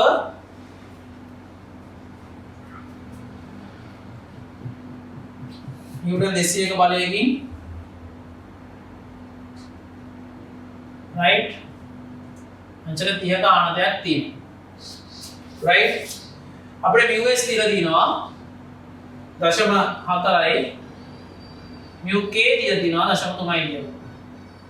රයිට්? ඔයා දන්නවා මේකේ මුලින්ම මාක් කරන්න ඕනේ මොනවද කියන එක ඔයා දන්නවා. මොනවද මුලින්ම මාක් කරන්න ඕනේ? මේකේ ගුරුත්ව කේන්ද්‍රය මුලින්ම මාක් කරන්න ඕනේ. ගාන දිහා බලන්න එපා. මුලින් ගුරුත්ව කේන්ද්‍රය මාක් කරගන්න මේ මැද්දේ. ගුරුත්ව කේන්ද්‍රයෙන් තමයි සමස්ත වස්තුවේ බර ක්‍රියාත්මක වෙන්නේ. නැත්නම් වෙන කුමාරටයක් නෙමෙයි බර කියලා කියන්නේ. බර කියලා කියන්නේ පුතේ අසභ්‍ය වචන පාවිච්චි කරලා බර හැඳින්වීමක් සිදු කිරීමක් නෙමෙයි. රයිට්? බර කියන්නේ යම් වස්තුවක ගුරුත්ව කේන්ද්‍රය මත සමස්ත වස්තුවේ ස්කන්ධයේ ක්‍රියාත්මක වෙන ස්ථානය තමයි එතන. එතකොට ඒ ගුරුත්ව කේන්ද්‍රයේ සමස්ත වස්තුවේ ස්කන්ධයේ පහළට ඇද ගන්න තැනක් තියෙනවා. තැන තමයි ඒ ගුරුත්ව කේන්ද්‍රය කියලා අපි හැමතිස්සෙම කියන්නේ. එතකොට ඒ පහළට ඇද ගන්නා වූ බලය තමයි බර කියලා කියන්නේ. යම් වස්තුවක සමස්ත ස්කන්ධය නිසා පහළට ඇද ගන්නා වූ ස්ථානයේ ගුරුත්ව කේන්ද්‍රය එතනින් හටගන්න ඒ ඇදීමේ බලයට කියන්නේ බර කියලා. එතකොට මේ ඇදීමේ බලය හැමතිස්සෙම පොළොවට ලම්බ කරනවා. ගුරුත්ව කේන්ද්‍රයේ සිට බර පොළොවට ලම්බ කරනවා. ගුරුත්ව කේන්ද්‍රයේ සිට බර පොළොවට ලම්බ කියන වස්තුවේ බර ස්කන්ධයේ කිලෝග්‍රෑම් 12ක් නිසා වස්තුවේ බර අපිට ගතයිමු දෙන්න ස්කන්ධය මාක් කරගමු මෙතනින් ස්කන්ධයේ කිලෝග්‍රෑම් 12ක් කියලා. නම් බර නිව්ටන් 120යි. නේද? හැබැයි ගුරුත්ව ත්වරණයට 10 කියලා ගත්තොත් තමයි ඒක ගන්න වෙන්නේ. හැමතිස්සෙම පුතේ අභිලම්බ ප්‍රතික්‍රියාව ක්‍රියාත්මක වෙන්නේ මේ වගේ තැනකදී. අභිලම්බ ප්‍රතික්‍රියාව කියන්නේ ස්පර්ශ පුෂ්ඨයට ලම්බ කරන. අභිලම්බ ප්‍රතික්‍රියාව නිව්ටන් 120යි අභිලම්බ ප්‍රතික්‍රියාව එකිනෙකට සමාන නැහැ පුතේ. ආනන්ද බලයකින් අදිනින්න.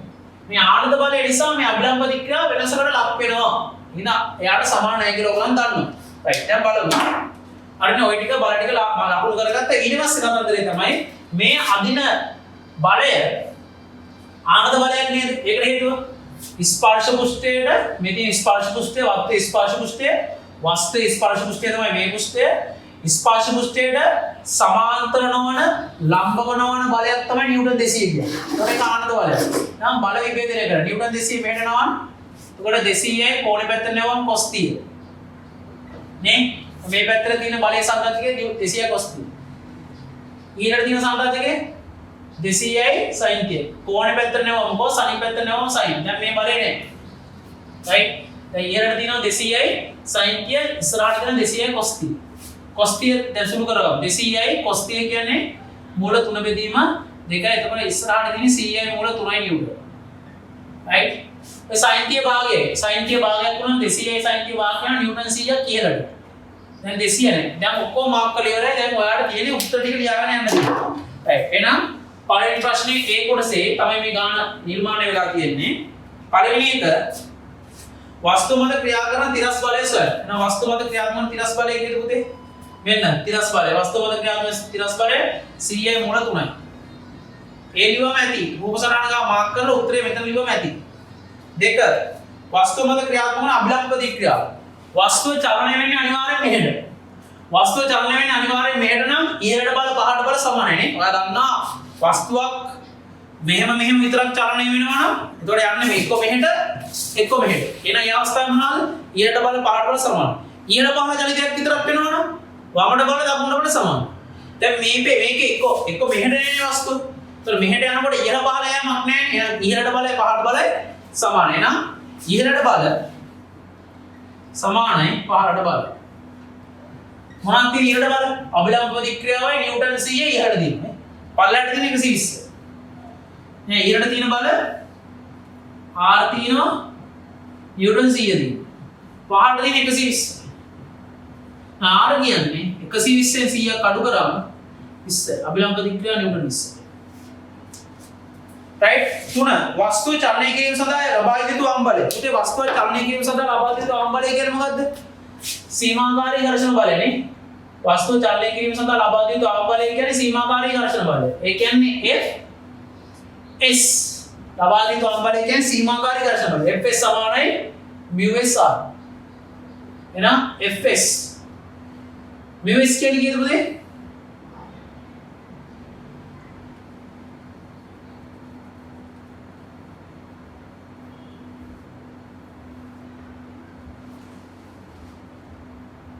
μs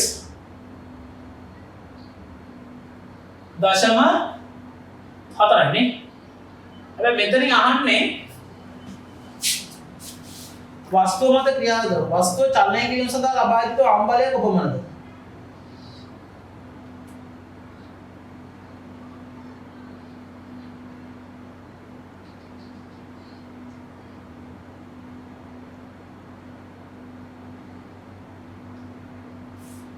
දැන් මෙන්න මෙහෙම කතන්දරයක් තියෙනවා. හරිද? දැන් මේ වගේ අවස්ථාවක ඕනම් බලන්න මෙන්න මේ මොහොතේ ඇති විය හැකි උපරිම. හරිද? මේක එක ගහන් ඉන්න. දැන් නිව්ටන් 200ක බලයක් යොදලා අදිනවනේ. නිව්ටන් 200ක බලයක් යොදලා අදින හින්දා මේකේ පොඩි කැඩලුවකට ලක් වෙනවා. R දාන්නේ නිව්ටන් 20ද කියන්නේ. तो ඉතාමත් කුඩා ඝර්ෂණ බලයක් තියෙනවා. ඒ කියන්නේ ඇති විය හැකි උපරිම ඝර්ෂණ බලය තමයි එතන ඉන්නේ. හැබැයි මතක තියාගන්න දැන් මේ ආනන්ද බලයක් යොදලා නැත්තම් දරන් කියන ආගින්න මේ ආනන්ද බලය යොදලා නැත්තම් අභිලම්බ ප්‍රතික්‍රියාවේ බරයි සමානයි නේද? ආනන්ද බලය යොදලා නැත්තම් අභිලම්බ ප්‍රතික්‍රියාව බරයි සමානයි. එතකොට මෙතනදී අහන කතන්දරයේදී හොඳට මතක තියාගන්න වස්තුව චලනය සඳහා ලබා දී යුතු ආම් බලය අහන්න. එතකොට අභිලම්බ ප්‍රතික්‍රියාව ඉහළට තියෙනවා. මේ නිව්ටන් 200 යොදලා නැහැ. මේ වස්තුව නිකන් නිශ්චලව තියෙනවා. එතකොට මේ වස්තුව චලනය කිරීම සඳහා ලබා දී යුතු ආම් බලය කියලා කියන්නේ අභිලම්බ ප්‍රතික්‍රියාව 120ත් අදාළව අරගෙන. කියන්නේ දැන් මෙතනදී මේ බලය නැහැ. අභිලම්බ ප්‍රතික්‍රියාව බරයි එකිනෙකට සමානයි. එතකොට 120යි 0.4 ගුණ කිරීම 120. right 0.4 ගුණ කිරීම 120. එතකොට මගේ පුතේ හොඳට මතක තියාගන්න මම මේ කියන කාරණාව. හරිද?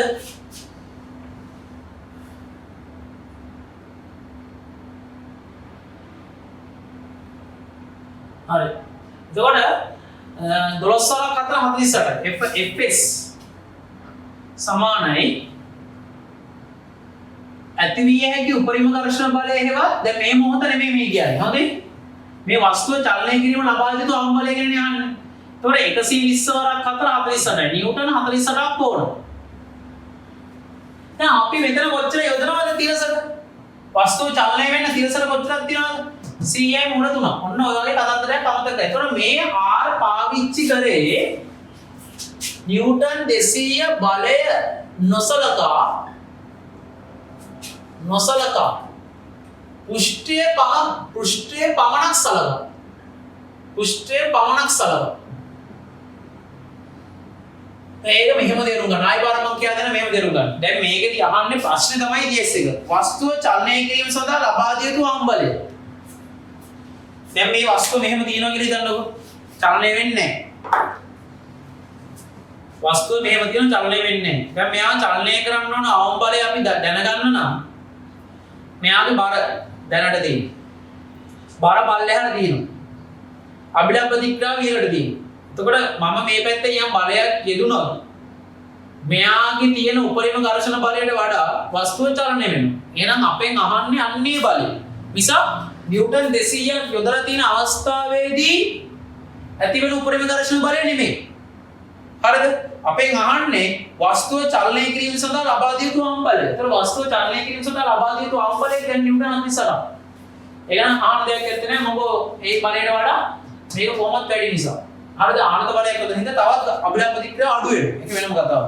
වස්තුව මත ක්‍රියාත්මක කරන සම්ප්‍රයුක්ත බලය සොයා දක්වන තොරණය. එහෙනම් වස්තුව මත දැන් මෙහෙට ඇති වෙන බලය කීයද පුතේ? right වස්තුව මත මෙහෙට ඇති වෙන බලය කීයද? CI මූල 3යි. right දැන් චලනය වෙන මොහොතක් තියෙනවනේ. එහෙනම් චලනය වන මොහොතේ ඝර්ෂණ බලය. හරි අපි එනවා දැන්. චලනය වන මොහොතේ ඝර්ෂණ බලය.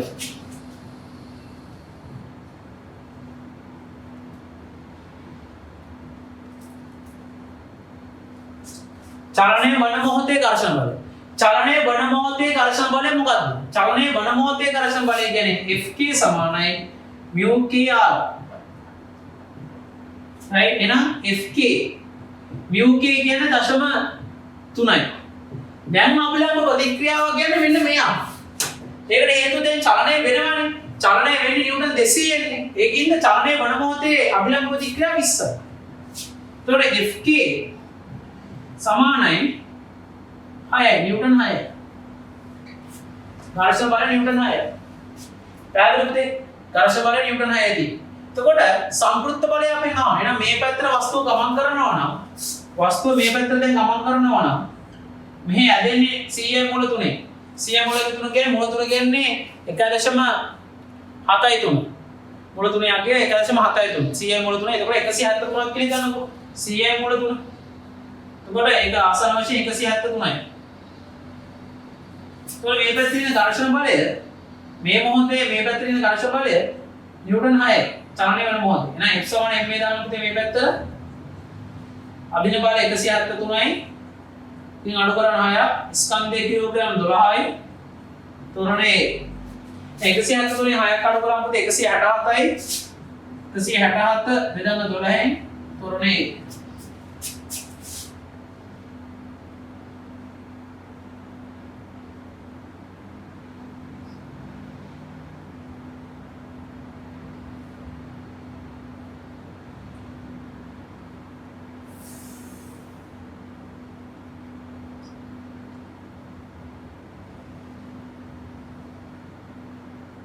දහතුන 9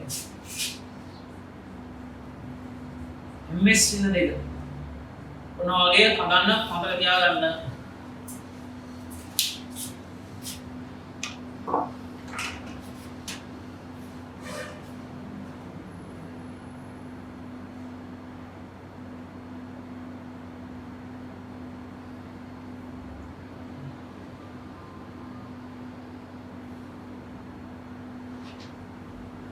මූල 3 ආදේශ කරන 1.73 මූල 3 ආදේශ කරන 1.73 මෙන්න මේක කල්පනාකාරී වෙන්න. මේකේ ගාන අහලා තියෙන විද්‍යානුකූල උත්තරයක එන්නේ වස්තුව චලනය කිරීම සඳහා ලබා දිය යුතු ආම්බලය. ඒතර වස්තුව චලනය කිරීම සඳහා ලබා දිය යුතු ආම්බලය වුණාම තාම වස්තුව ස්පර්ශ වෙලා තියෙන මොහොත ගැන කතා කරන්නේ. හොඳයි. ඒ ගැන කතා කරන්නේ.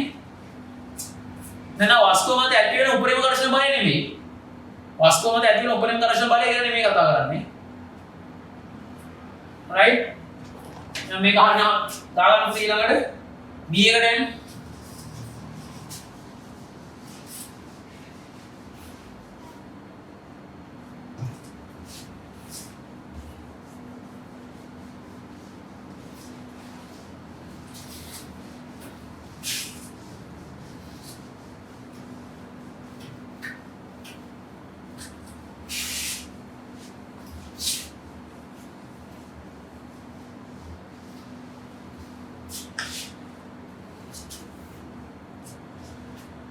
පහත දැක්වෙන්නේ දිග මීටර 2ක් වෙච්ච දණ්ඩක් තියෙනවා. ඒ දණ්ඩේ මෙන්න මෙතන තමයි තුඩ තියලා තියෙන්නේ. මේ සීලක්ෂ ඒකාකාරයේ එතනින් පල්ලෙහාට බර ක්‍රියාත්මක වෙනවා. එතන B කෙලවර. අයි මෙතන C. එතන O. එතන A කෙලවර. මෙතනින් තියලා තියෙනවා D වලින් පහළට 0.2 කිලෝග්‍රෑම් කියන්නේ නිව්ටන් 2ක්. නිව්ටන් 2ක් කියලා දෙනවා. බර W වන ඒකාකාර දණ්ඩකයේ ඒ කෙලෙර සිට සෙන්ටිමීටර් 20ක් දුරින්. ඒ කෙලෙර ඉඳන් සෙන්ටිමීටර් 20යි දෙන්නේ. එතකොට කල්පනාකාරී වෙන්න මෙන්න මේ ඕලක්ෂය වඩා තමයි පුතේ සමුද්‍රිත වෙලා තියෙන්නේ. දණ්ඩ තිරස්ස සමුද්‍රිත ඒ කෙලෙර සිට සෙන්ටිමීටර් 10ක් දුරින් D නම් ලක්ෂයක්. නෑ මේක මෙතන මෙතනට 20. දැන් මෙතනට 20. එතකොට ඒ කෙලවරේ ඉඳන් මෙතන තියෙන දුර කීයද පුතේ? සෙන්ටිමීටර දැන් මේකේ මීටර 2ක් දිග. කල්පනාකාරී මේක මීටර 2ක් දිගයි. මීටර 2ක් දිග වුණාම මෙතන ඉඳන් මෙතනට මීටරයක් තියෙනවා නම් මෙතන මීටරයක් තියෙනවා. එක මීටරය කියන්නේ සෙන්ටිමීටර 100. නේද? මීටර 2ක් දිග දණ්ඩක් නේ. මෙතන මෙතනට සෙන්ටිමීටර 100. දත්ත ටික තමයි හරියට මාක් කරගන්න ඕනේ. එතකොට දිගවලම බලන්න හිතන්න එපා. එතකොට දැන් මෙතන ඉඳන් මෙතනට කියන්නේ කියලා දෙන්නේ හොඳට බලන්න. ඒ කෙලවරේ සිට 20ක් සෙන්ටිමීටර දුර පිහිටි කක්ෂයකින් P ධාරයක් මත රඳවා ඇත. මෙන්න මෙතන තමයි P ධාරය.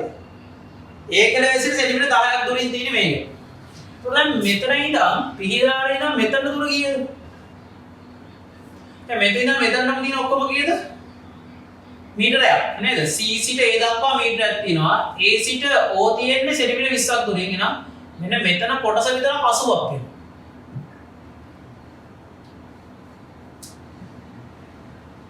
තර O ලක්ෂය වටා මෙතන ඉඳන් මෙතනට තියෙන්නේ සෙන්ටිමීටර 10යි. මේ දුරනේ. මේ දුර සෙන්ටිමීටර 10යි, මේ දුර සෙන්ටිමීටර 80යි. එතකොට සෙන්ටිමීටර 10ක් දුරින් වාමාවර්ත පූර්ණයක් තියෙන O වටා ඕට සෙන්ටිමීටර 10ක් දුරින් වාමාවර්ත පූර්ණයක් තියෙන නිව්ටන් 2කින් එහෙනම් වාමාවර්ත පූර්ණ සමානයි දක්ෂිණාවර්ත පූර්ණ කියලා ගත්තා නම් හරියට. ඒත් වාමාවර්ත පූර්ණ කවුද? O කියන ලක්ෂය නම් සෙන්ටිමීටර 10ක් දුරින් නිව්ටන් 2ක් කරගෙනවා. නිව්ටන් 2ක් කරගෙනවා. සමාන වෙන්නේ දක්ෂිණාවර්ත පූර්ණේ සෙන්ටිමීටර 80ක් දුරින් W කියන බර.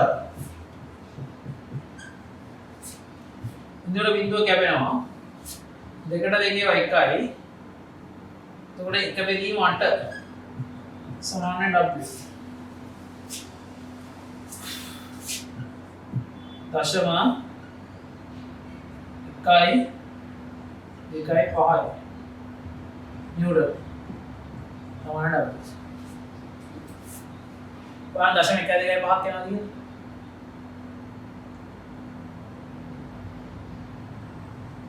දශම 1.5 දශම 2.5 නේ. මෙතන දෙකේ එකයි අපි මෙතන කැපේ 4යි මෙතන 4. 4. මෙතන 4.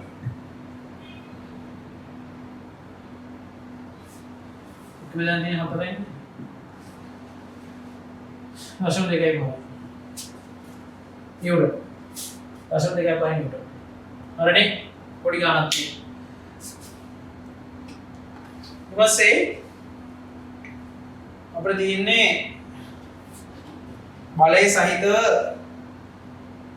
සාරේඛ සමීකරණය දාන ගානක් දෙවෙනි එක.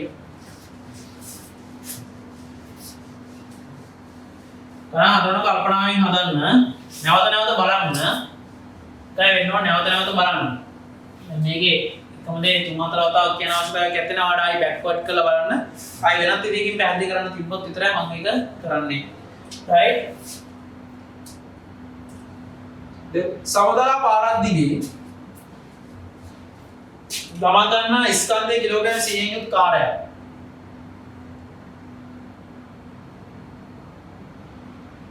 ස්කන්ධය කිලෝග්‍රෑම් 100. right? කාර්යයක් නිශ්චලතාවයේ සිට තොරණයට ලක් වෙමි. නිශ්චලතාවය කියන්නේ ආරම්භ ප්‍රවේගයේ බිඳුව. තොරණයට ලක් වෙමින් තප්පර 10ක කාලයක් අවසානයේ. තප්පර 10ක කාලයක් අවසානයේ අන්න පැය කිලෝමීටර වලින් ගියයිද තියෙන්නේ. right 54යි kmh ශ්‍රේණිය.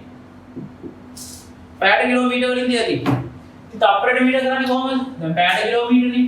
නම් 5054 ගුණ කරන්න 1000න් බෙදන්න 3600. 1000න් ගුණ කරලා 3600න් බෙදන්න කියලා අපි කියන්නේ නේද? කිලෝමීටර මීටර කරලා තප්පර කරන්න 3600න් බෙදන්න. ඒතර තප්පරයට මීටර වඩාපත් වෙනවා. ඒතර බලන්න බිඳු දෙකට දෙක කැපෙනවා. 18 2යි 18 3 right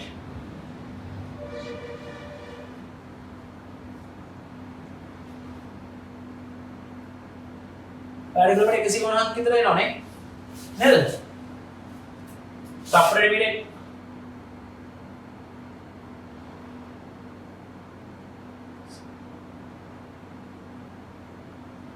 නෑනේ හරිනේ 15 නේ ඉන්දේ කැපුණානේ 30 දෙකේ 15 ms එක ආම 150 නෙවෙයි 15 right නා 15 ms නේ එක හරි දැන් පැඩ කිලෝමීටර් 54ක් කියන්නේ තප්පරේ මිනිත් 15ක් වල පරිවර්තනය කරගත්ත 1000න් ගුණ කරලා 3600 බෙදුවා right එතකොට කාලය හරි අවසන් ප්‍රවේගය හරි ආරම්භ ප්‍රවේගය හරි නම් ත්වරණය දන්නේ විස්ථාපනය දන්නෙත් නැහැ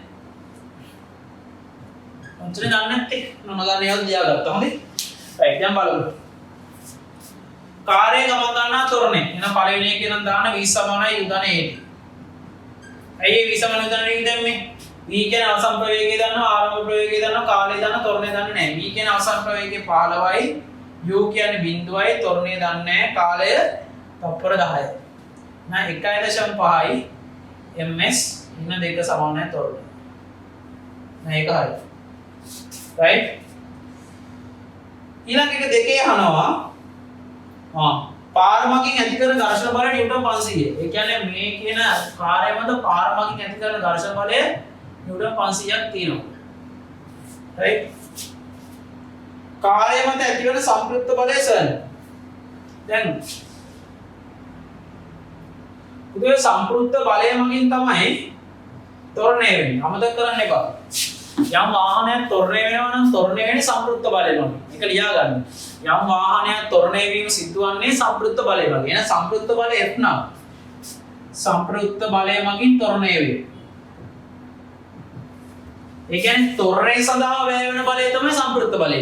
හොඳට මතක තියාගන්න සංප්‍රයුක්ත බලය කියන්නේ බල කිහිපයක් වෙනුවට එදින තනි බලයනේ. නේද? ඒතකොට මේ තනි බලයෙන් තමයි වස්තුව ත්වරණය වෙන්නේ. ඒක වෙන අනිත් ඔක්කොම දේවල් මඟ හරවගෙන ඉන්නේ ත්වරණය කරන්න ඕන. ඒතකොට ත්වරණය සඳහා අවශ්‍ය බලය තමයි සංප්‍රයුක්ත බලය කියන්නේ. संपृक्त බලය කියන්නේ වස්තු ගමන් කරවීම සඳහා අවශ්‍ය බලය. ඒ වස්තු ත්වරණයෙන් ගමන් කරන බලය. කියන්නේ ත්වරණයට අවශ්‍ය බලය කියලා කිව්වොත් ඒත් හරි. ත්වරණය සඳහා පමණක්ම අවශ්‍ය බලය තමයි සංප්‍රයුක්ත බලය.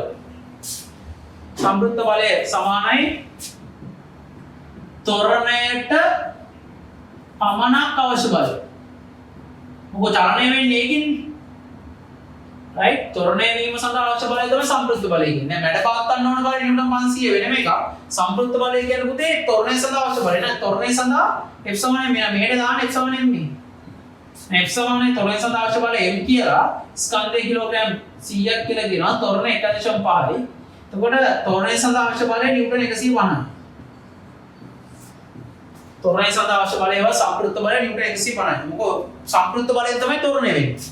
right එන්ජිමෙන් යෙදෙන බලය. දැන් මට කියන්න දැන් මේ එන්ජිමනේ. එන්ජිමෙන් යෙදෙන බලය F එක කියලා හිතමුකෝ. දැන් එන්ජිමෙන් යොදන බලයෙන් ඉඳ තමයි ඝර්ෂණ බලය නිව්ටන් 500ක් මැඩ පවත්වන්න පුළුවන් වෙන්නේ. ඒ වගේම ත්වරණය සඳහා නිව්ටන් 150ක් ඕන. එහෙනම් එන්ජිමෙන් යොදන සමස්ත බලය කියන්නේ එන්ජිමේ බලය. එන්ජිමේ බලය. ඒ කියන්නේ එන්ජිමේ බලය කියලා කියන්නේ පුතේ ත්වරණය සඳහා අවශ්‍ය කරන බලයයි.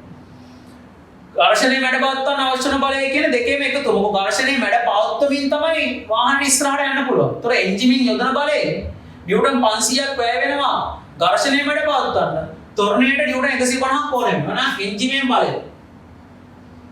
එන්ජිමේ බලය සමානයි නිව්ටන් 500ට එකතු කරන්න නිව්ටන් 150. ඒතොර නිව්ටන් 650ක් ඕන එන්ජිමේ බලය. නිව්ටන් 650ක් ඕන එන්ජිමේ බලය.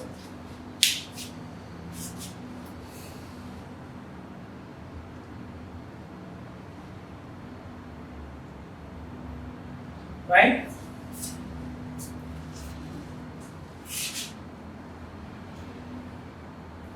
ඊපස්සේ කප්පි ගන්නක් තියෙනවා ආදරි තොරණ ඉතින් ඕකෙන් අහන්න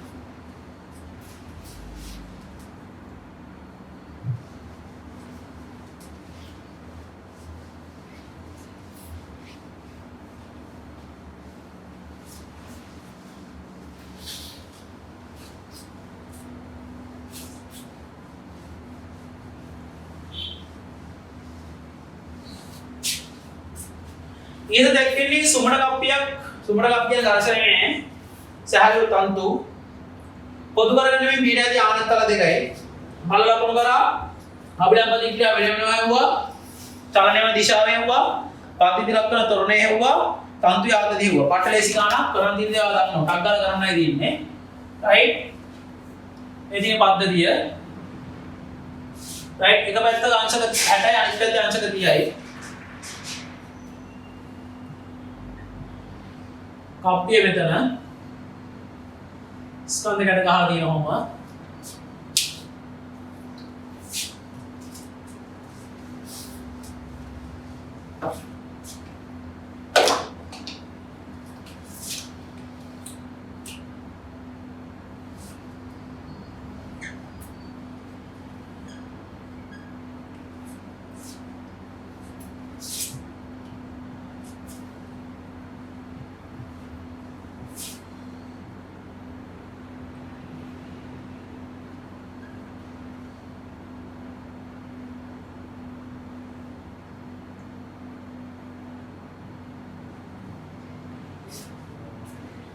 ස්කන්ධය කිලෝග්‍රෑම් 5යි මෙයා ස්කන්ධය කිලෝග්‍රෑම් 2යි රයිට් මූල 3 1.7 කියලා ගන්නලු රයිට් ඝර්ෂණ මුත් කතන්දර නැහැ සුමටයි ඝනකාරී දැන් මේක කරන්නේ කොහොමද මේ පොළව රයිට් වා මුලින්ම මාක් කර ගන්න ඕනේ මොකද උදේ මේකේ ගුරුත්ව කේන්ද්‍රයේ පහළ බර මාක් කරගන්න. බර mg නිව්ටන් 50යි. මේකේ ගුරුත්ව කේන්ද්‍රයේ බර පහළට මාක් කරගන්න. නිව්ටන් 20යි. රයිට්? ඊට සම්බන්ධ ආනද තලයේ ඔස්සේ පහළට දින සංරචකය. දැන් මේක mg නේ.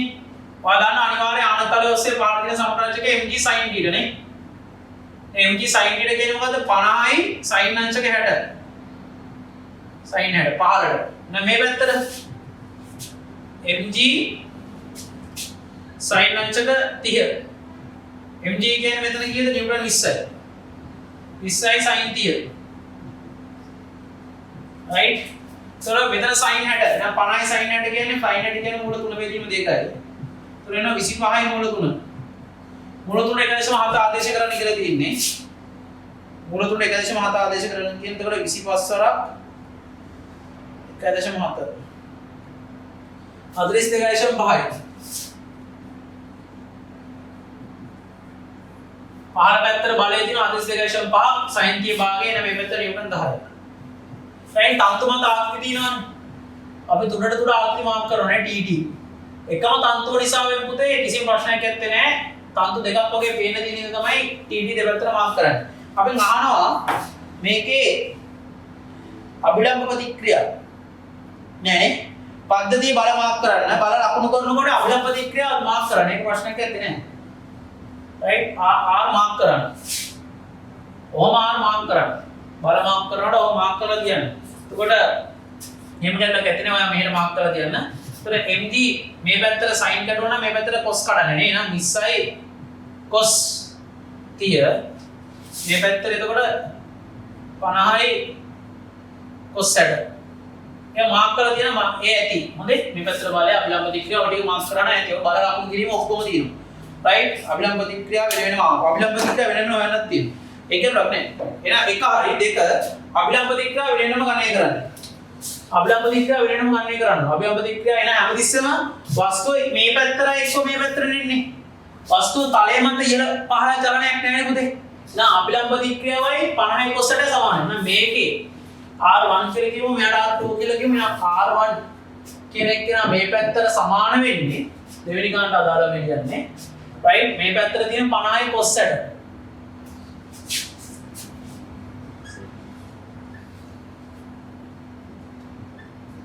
now R1 සමානයි 50යි cos 60 භාගයයි නිව්ටන් 25යි R1 කියන අභිලම්බ ප්‍රතික්‍රියාව නිව්ටන් 25යි R2 ගමු R2 තියෙන මේ පැත්තට එහෙනම් මේ පැත්තේ තියෙන R2 සමානයි මේ පැත්තට තියෙන 20යි cos 30 නේද බල විභේදනය කරලා තියෙන පුතේ cos 30 මූල 3 බෙදීම 2යි දැන් බලා ගන්න බලයේ පාඩම 10 මූල 3යි. එතකොට නිව්ටන් 17ක් කියලා එනවා. රයිට් අභිලම්බ දික්කය. පද්ධතියේ චලන දිශාව සහ පද්ධතිය දක්වන තොරණය. ඝර්ෂණ බලයක් කිසිම එකක් අවශ්‍ය නැති හින්දා ඇත්තටම මේ පහළට දින එල්ල තියෙන එක අයින් කරාම දැන් මේ බලේ නෑ නේ පුතේ. බල විභේදනය වෙලා ඉවරනේ. දැන් මේ බල නෑ. දැන් තින්නේ මෙන්න මේ නිව්ටන් 42.5යි. මේ පැත්තට තියෙන නිව්ටන් 10යි. කොහොම ගෙලින් කරන්නේ? ඒවා ගන්න එතකොට 42.5 පැත්තට යනවා. ඉතින් පද්ධතිය කියලා සැලකුවොත් ඔන්න පද්ධතිය. රයිට්? පද්ධතිය මේ පැත්තට ඇදෙන නිව්ටන් කීයද 10 කින්. ඔයා දන්නවා එල්ල තියෙන එක ගෙලින් කරගන්න. මේ එල්ල තියෙන මේක මෙහෙම ගෙලින් කරගන්න. රයිට්? ඒතොර මේ පැත්තට 42.5 කින් ඇදෙන්නේ.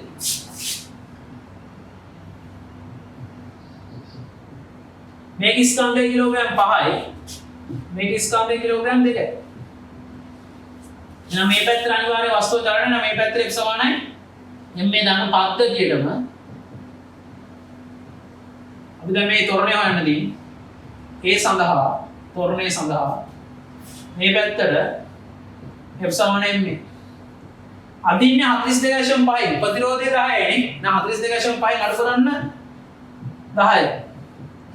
ස්කන්ධය 7යි තොරණේ 32.5යි. බෙදන්න 7න් සමානයි තොරණේ.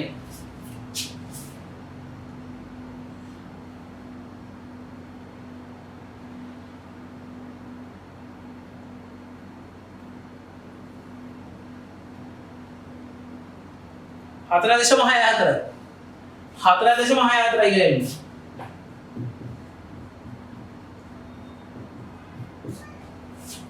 right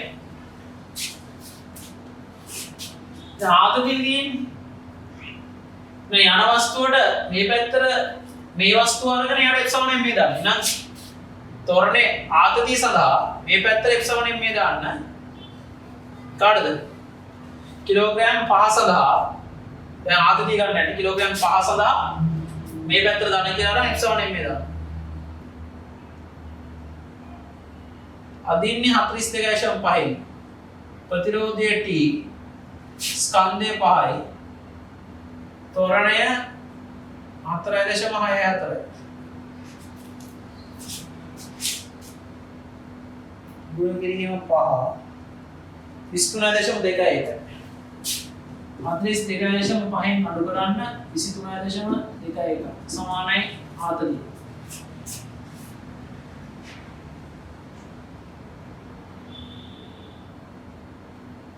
දහනමය දශම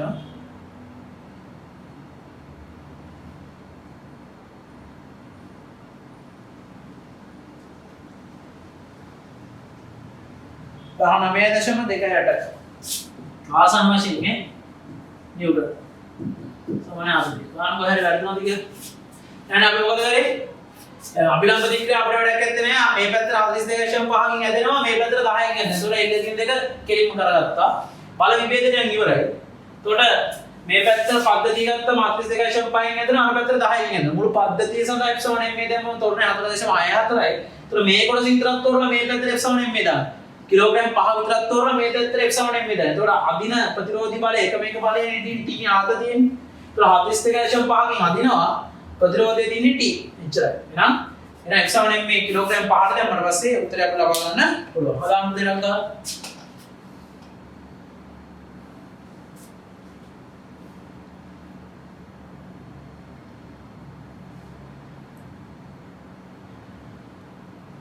right ඊට පස්සේ අපිට ගන්න තියෙන්නේ රතුනා ගන්න.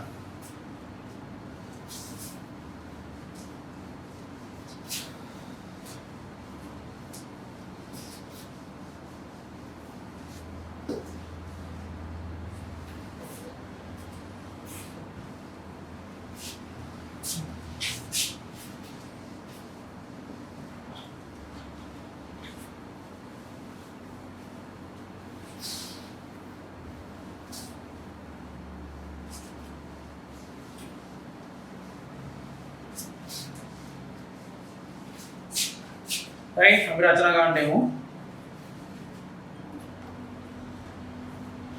තොරණයත් ඒවා දිශාවත් ඒවා තන්තුවේ ආතතිය ඒවා එකිනෙකට මීටර් 100ක් ඈතින් පිහිටි වෙනස් උස සහිත ගොඩනැගිලි දෙකක් අතරමැද සිටින පුද්ගලයෙකුට ඒවායේ මුදුන් අතර මැද කිව්වම ඔයා මේක මතක තියාගන්න අතර මැද කිව්වම හරියට මැද ඉන්නේ. ගොඩනැගිලි දෙක අතර මැද ඉන්නේ. එතකොට මේ තියෙනවා නම් ඒ තැන් දෙක right මේක ගන්න ලස්සනට ගන්නම් මම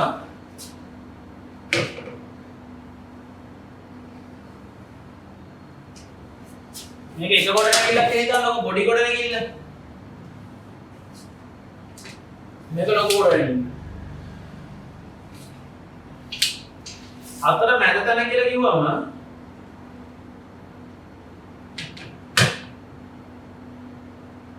මෙයාට ඉන්න හිතන්නකො අදාළ කෙනා ඉන්නේ මෙතන. එතකොට එයාට කියනවා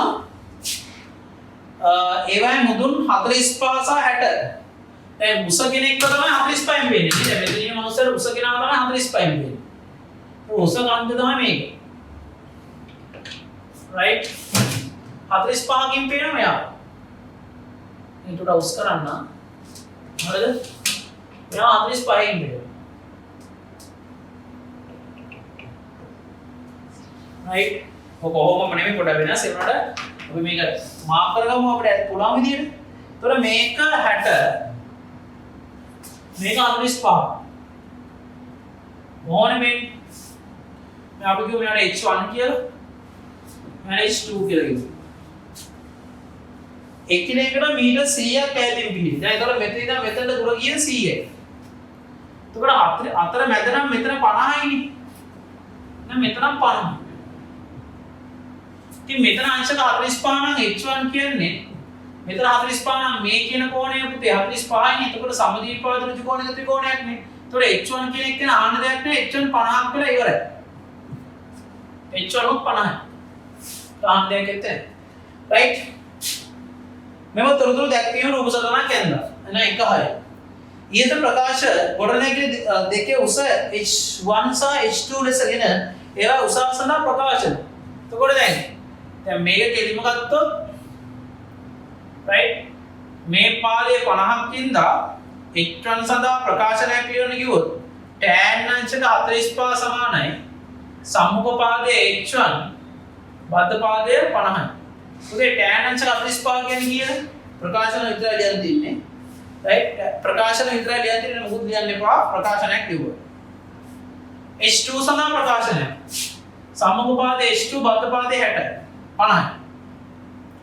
h2 සඳහා ප්‍රකාශනයක් අපි ලියනවා tan අංශක 60 සම්මුඛ පාදයේ h2 බද්ධ පාදයේ 50. වෙන මොකුත් කරන්න එපා ප්‍රකාශන දෙක විතරයි ලියන්නේ. මේක තමයි අපේ දෙවෙනි.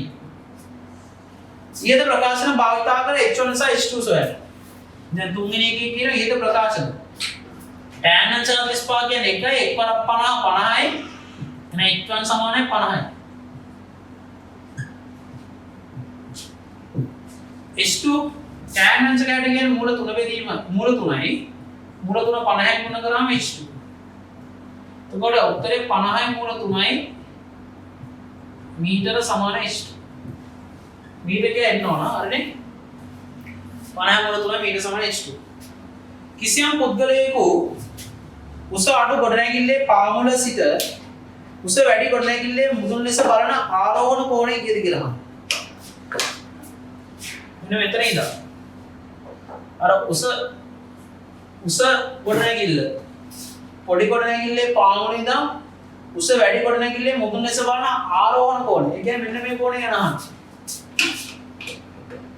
නේ ඔන්න ඔය කෝණය ගැන නේද අහන්නේ. මෙන්න මේ අඳින්නේ.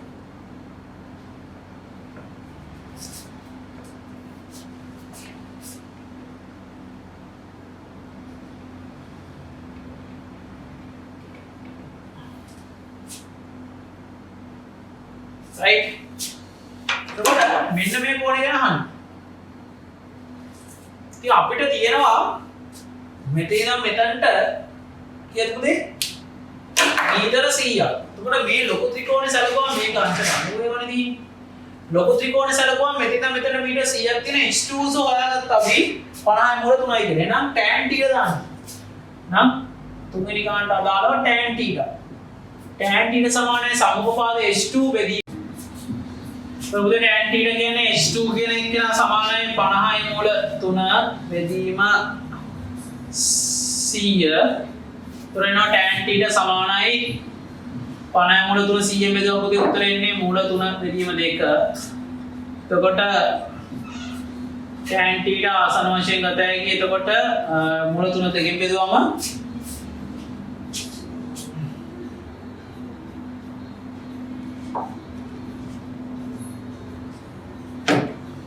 මූල 3 බෙදීම 2 සමානයි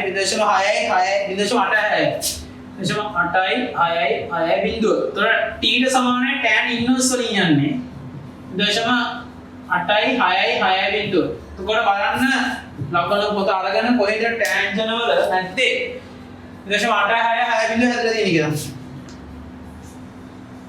ටැන්ජන් ආපුවේ 8860 50 ආසන්නම එක 3 40 50 අංශක 40යි කලා 53 ඔන්න කෝණේ ආසන වශයෙන් ඈ පැහැදිලිද ආසන වශයෙන් කෝණේ එක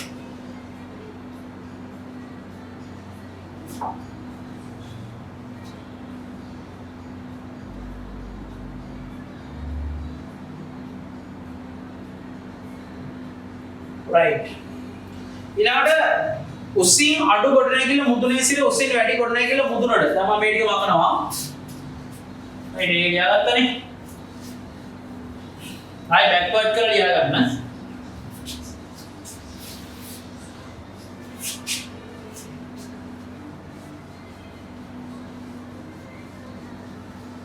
පස්වෙනි ගානේ අහනවා හතරවෙනි ගාන තමයි අපි ගලේ පස්වෙනි ගානේ අහන්නේ උසින් අඩු ගොඩනැගිල්ලේ මුදුනේ සිට උසින් වැඩි ගොඩනැගිල්ලට ආධාරකයක් නිර්මාණය කරනවා. මාර ආධාරකයක මේ නම් ගන්න.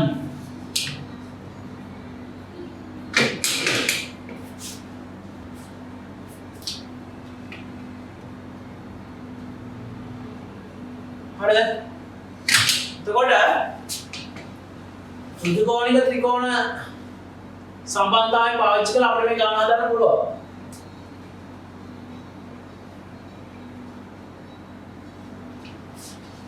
ඕබඩදී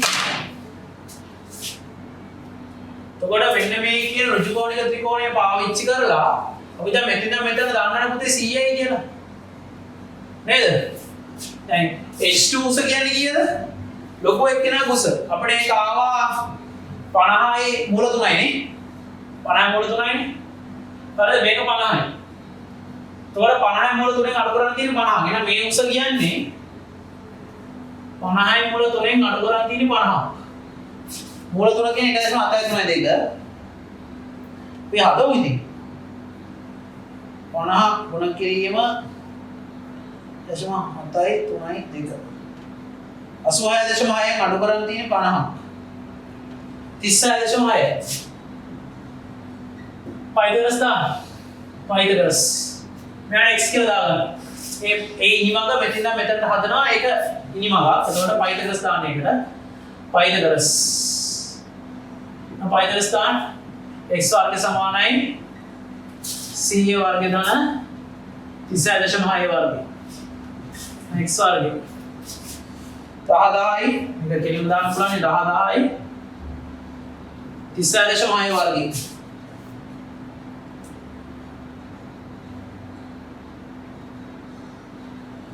එතස් 339.56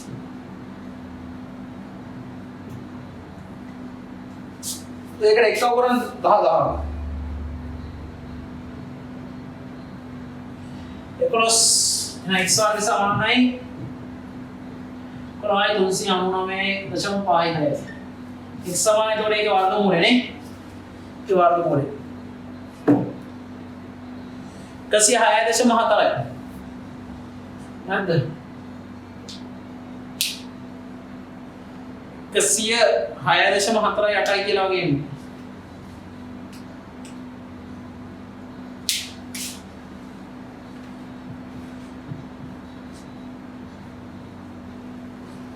106.4ට බලන්න ගෙනාවිද?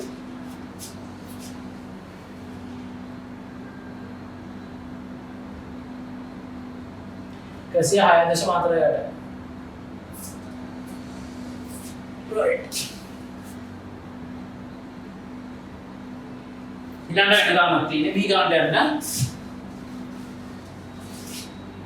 පොළොව මට්ටමේ සිට මීටර් 200ක් උසකින් ගමන් කරන ඩ්‍රෝන යානාව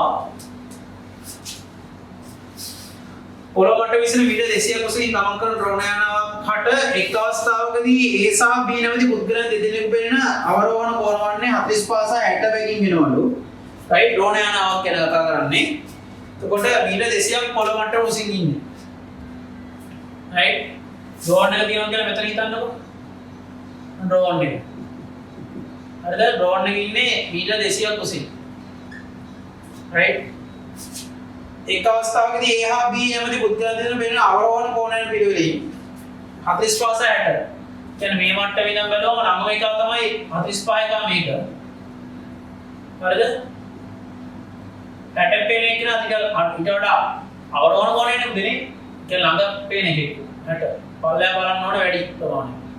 ඒතර මේ කෝණය 60යි. මේ කෝණය 45යි.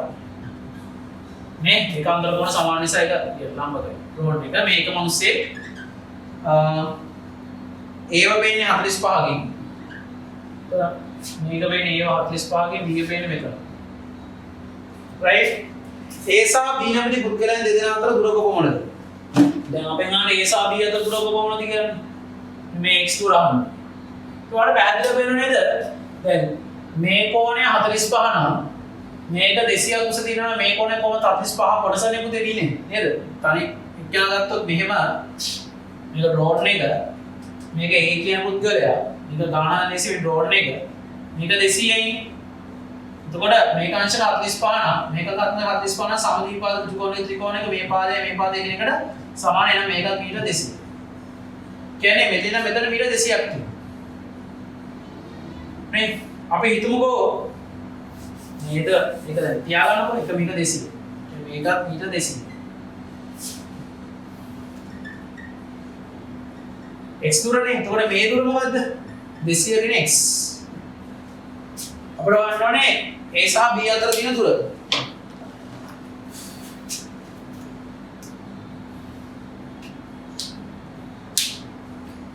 right එහෙනම් ඔයා මෙන්න මේ කියන කෝණයට මෙන්න මේ කියන තැනට අපි ගෙලියම දාමු ස්මෝල් එකක් නැහැ tan දාමු නේද tan අංශක 60 දාමු කාටද මෙන්න මේ කියන b සඳහන් වෙලා තියෙන මේ අංශක 60 ත්‍රිකෝණනේ tan අංශක 60 කලබල වෙන්න එපා ගොඩක් හදන්නට කලබල වෙනවනේ මෙන්න එපා tan අංශක 60 සමානයි සම්මුඛ පාදයේ 200යි බද්ධ පාදයේ 200 × x tan අංශක 60 කියන දේ මූල 3යි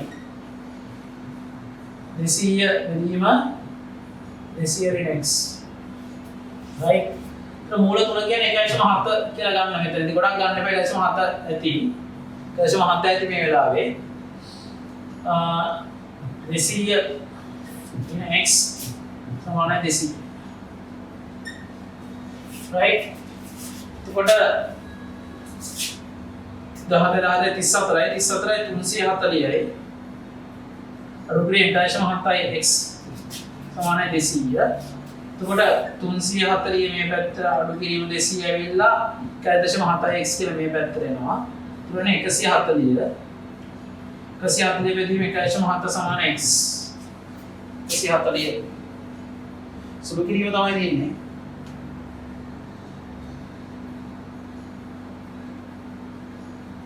82.35 82.35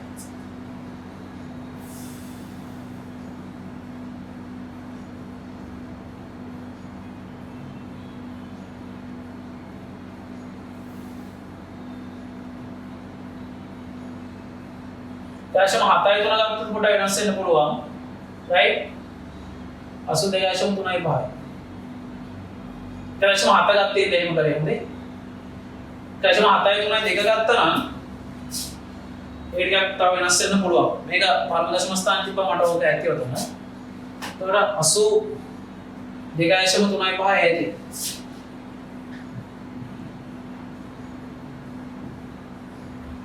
මේ දැන් අතර පරතරය.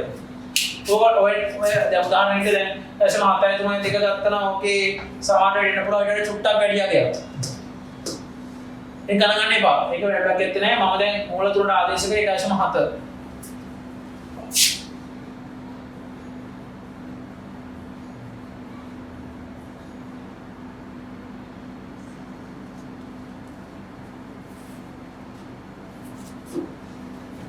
right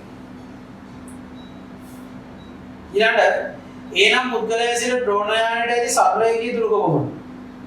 එතකොට A නැමැති පුද්ගලයා නම් ද්‍රෝණයානට ඇති සරල රේඛීය දුර. එතකොට සරල රේඛීය දුර කියන්නේ මොකද? දැන් මෙතන ඉඳන් මෙතන තියෙන දුරනේ. එතකොට සරල රේඛීය දුර ගත්තම උතර බලන්න සරල රේඛීය දුර ගත්තම මේ කියන කර්ණය තමයි ඉති වෙන්නේ. මෙන්න මේ ත්‍රිකෝණයේ කර්ණය. එතකොට අංශක 45 sin අංශක 45 දාන්න තියෙන්නේ. එතකොට ආනවා sin අංශක 45 සම්මුඛ පාදය 200යි.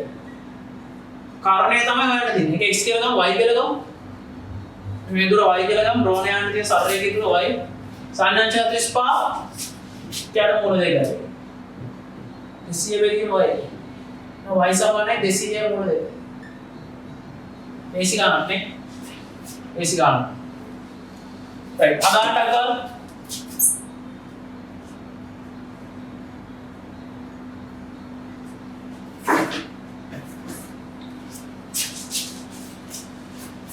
Tadi bola tahu. Right, බලන්න.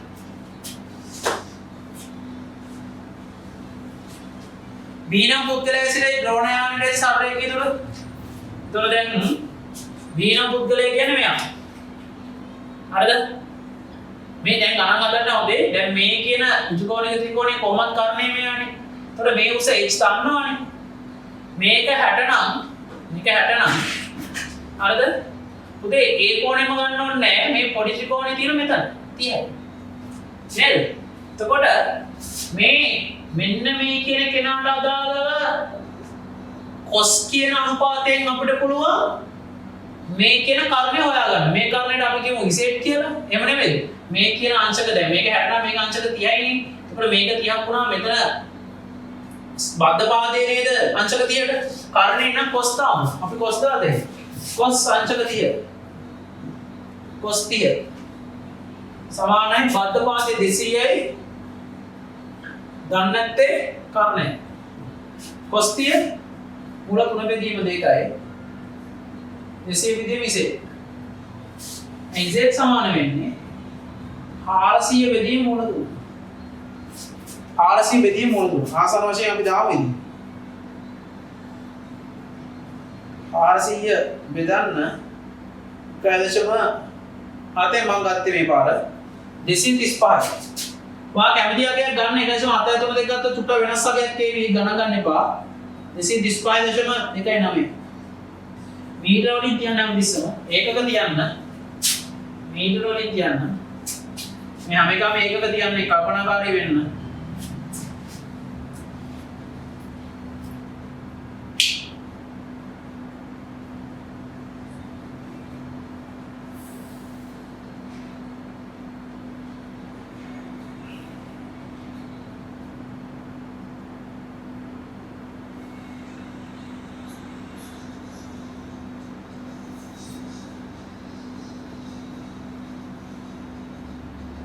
අර හතරෙන් ප්‍රශ්නේ මුදේ මේ උඩ එකම අයි ටයිප්ස් වලින් එකක් ඇදලා තියෙන එක ගණන් ගන්න එපා.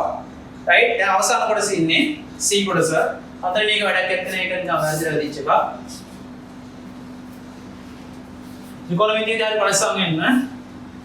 ඔයාලා ගණන් වලට එදීම තමයි හරියට වැදගත් වෙන්නේ සුරු කිරීමත් සමගි.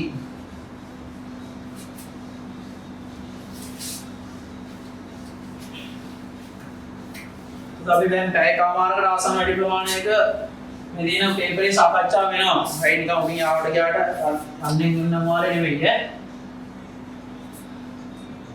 අංශක රේඩියන් වල දැන් අපි සම්බන්ධතාවය කියන්නේ අංශක 180ක් කියන්නේ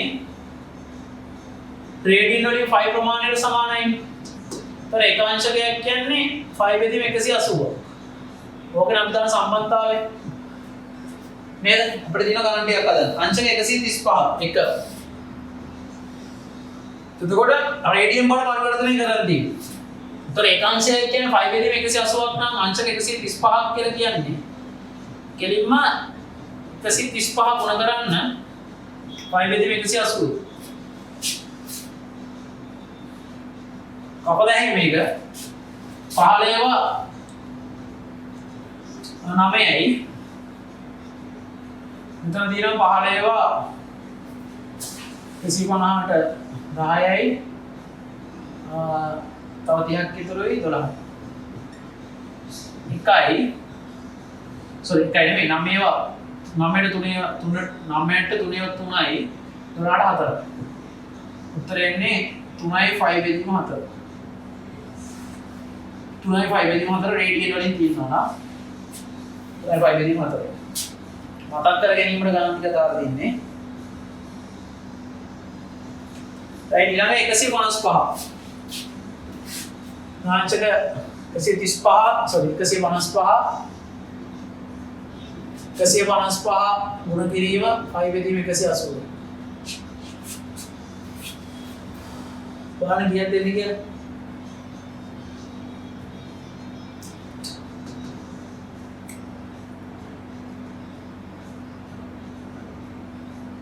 පහෙන් තමයි කපන්න තියෙන්නේ වෙන මොකකින්වත් කපන්න බෑ පහේව 31ක් තියෙනවා පහේව තියෙනවා 36ක් නේ පහ 31යි 5 බෙදීම 36යි 31යි 5 බෙදීම 36යි කල්පනාකාරී වෙන ගණන් හදනවා ඒක මම කිව්වේ තුන්වෙනි එක සාමාන්‍ය ඉලක්කම් 325 නම් 325 කරන්න 5 බෙදීම 180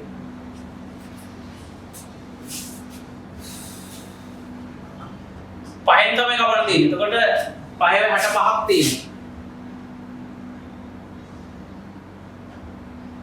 325 බෙදීම 5.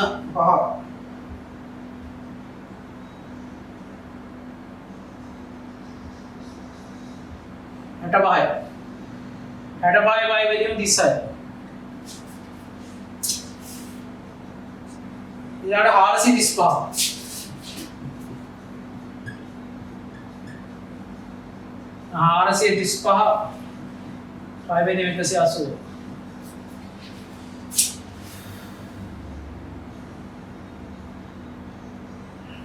එහෙනම් තාත්තට සුරු කරන්න පුළුවන් නේද?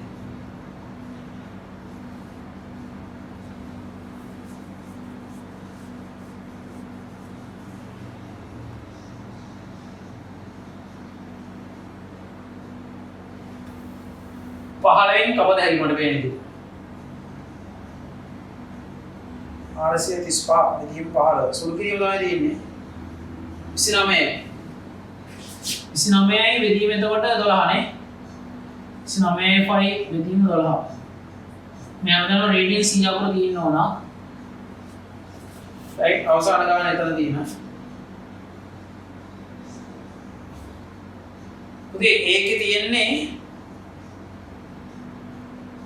හරිද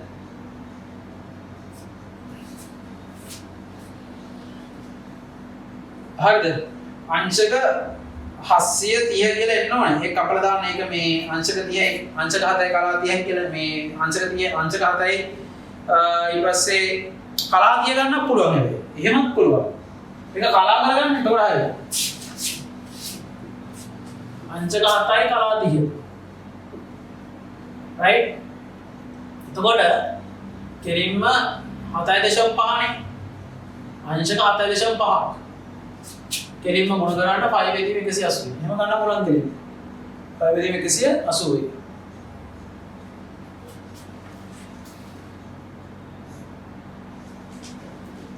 right හරිද එතකොට මේකේ ඉන්නේ පුතේ 1.5යි 5 බෙදීම 36යි අංශක කලා කරගත්තම හරි ඊට පස්සේ රේඩියන් වලින් දියදී ඒවා අංශක වලට පරිවර්තනය කෙලින්ම 5 වලට 180 ආදේශ කරලා සුළු කරන්න 5 වශයෙන් තියෙනකොට 180 ආදේශ කරලා සුළු කරන්නයි තියෙන්නේ. දෙක 2යි 5 බෙදීම 3නේ. එහෙනම් 5 වලට 180 ආදේශ කරන්න. එදාන් 3. 300ට 3 බෙදුවා 120. right ඊළඟට බලන්න 5 බෙදීම 3. 5 බෙදීම 5 මොන කිරීම 180 බෙදීම 3. 900 3 බෙදුවම හරි 185 නෑ නේ හො 900යි 900 3 බෙදන්න දෙන්නේ right 5 පස්සරක් 180 බෙදීම 3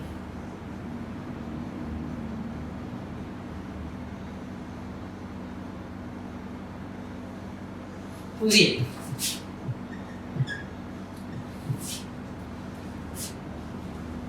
5 වලට කෙලින් 180 ආදේශ කරනවා. 5 3යි 5 බෙදීම 8 ඊළඟට.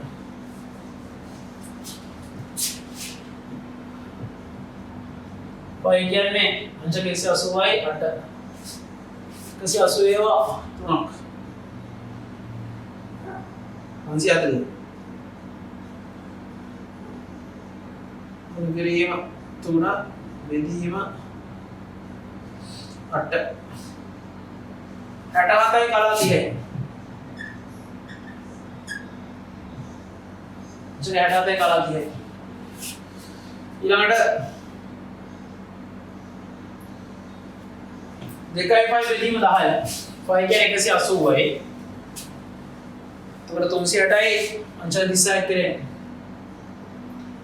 2යි 5 බෙදීම 10යි 5 කියන්නේ 180යි 10න් බෙදන්න තියෙන්නේ 300ට 10න් බෙදුවම 30යි අවසාන දාන 4යි 5 බෙදීම 12 ඉතින් මෙහෙම අපදායි 4 4 1යි 3යි විතර අංශක 8යි කරේ right එතකොට පුතේ point number 9 අවසාන වෙනවා right පේපර්ස් ටික හරියට බලා ගන්න ප්‍රශ්න ටික හරියට බලා ගන්න සියල්ලක්ම අධික කරගෙන යන්න නම් හැමෝටම තෙරුවන් සරණ උසන දෙවියන් ජයග්‍රහ පරිස්සම් වේවා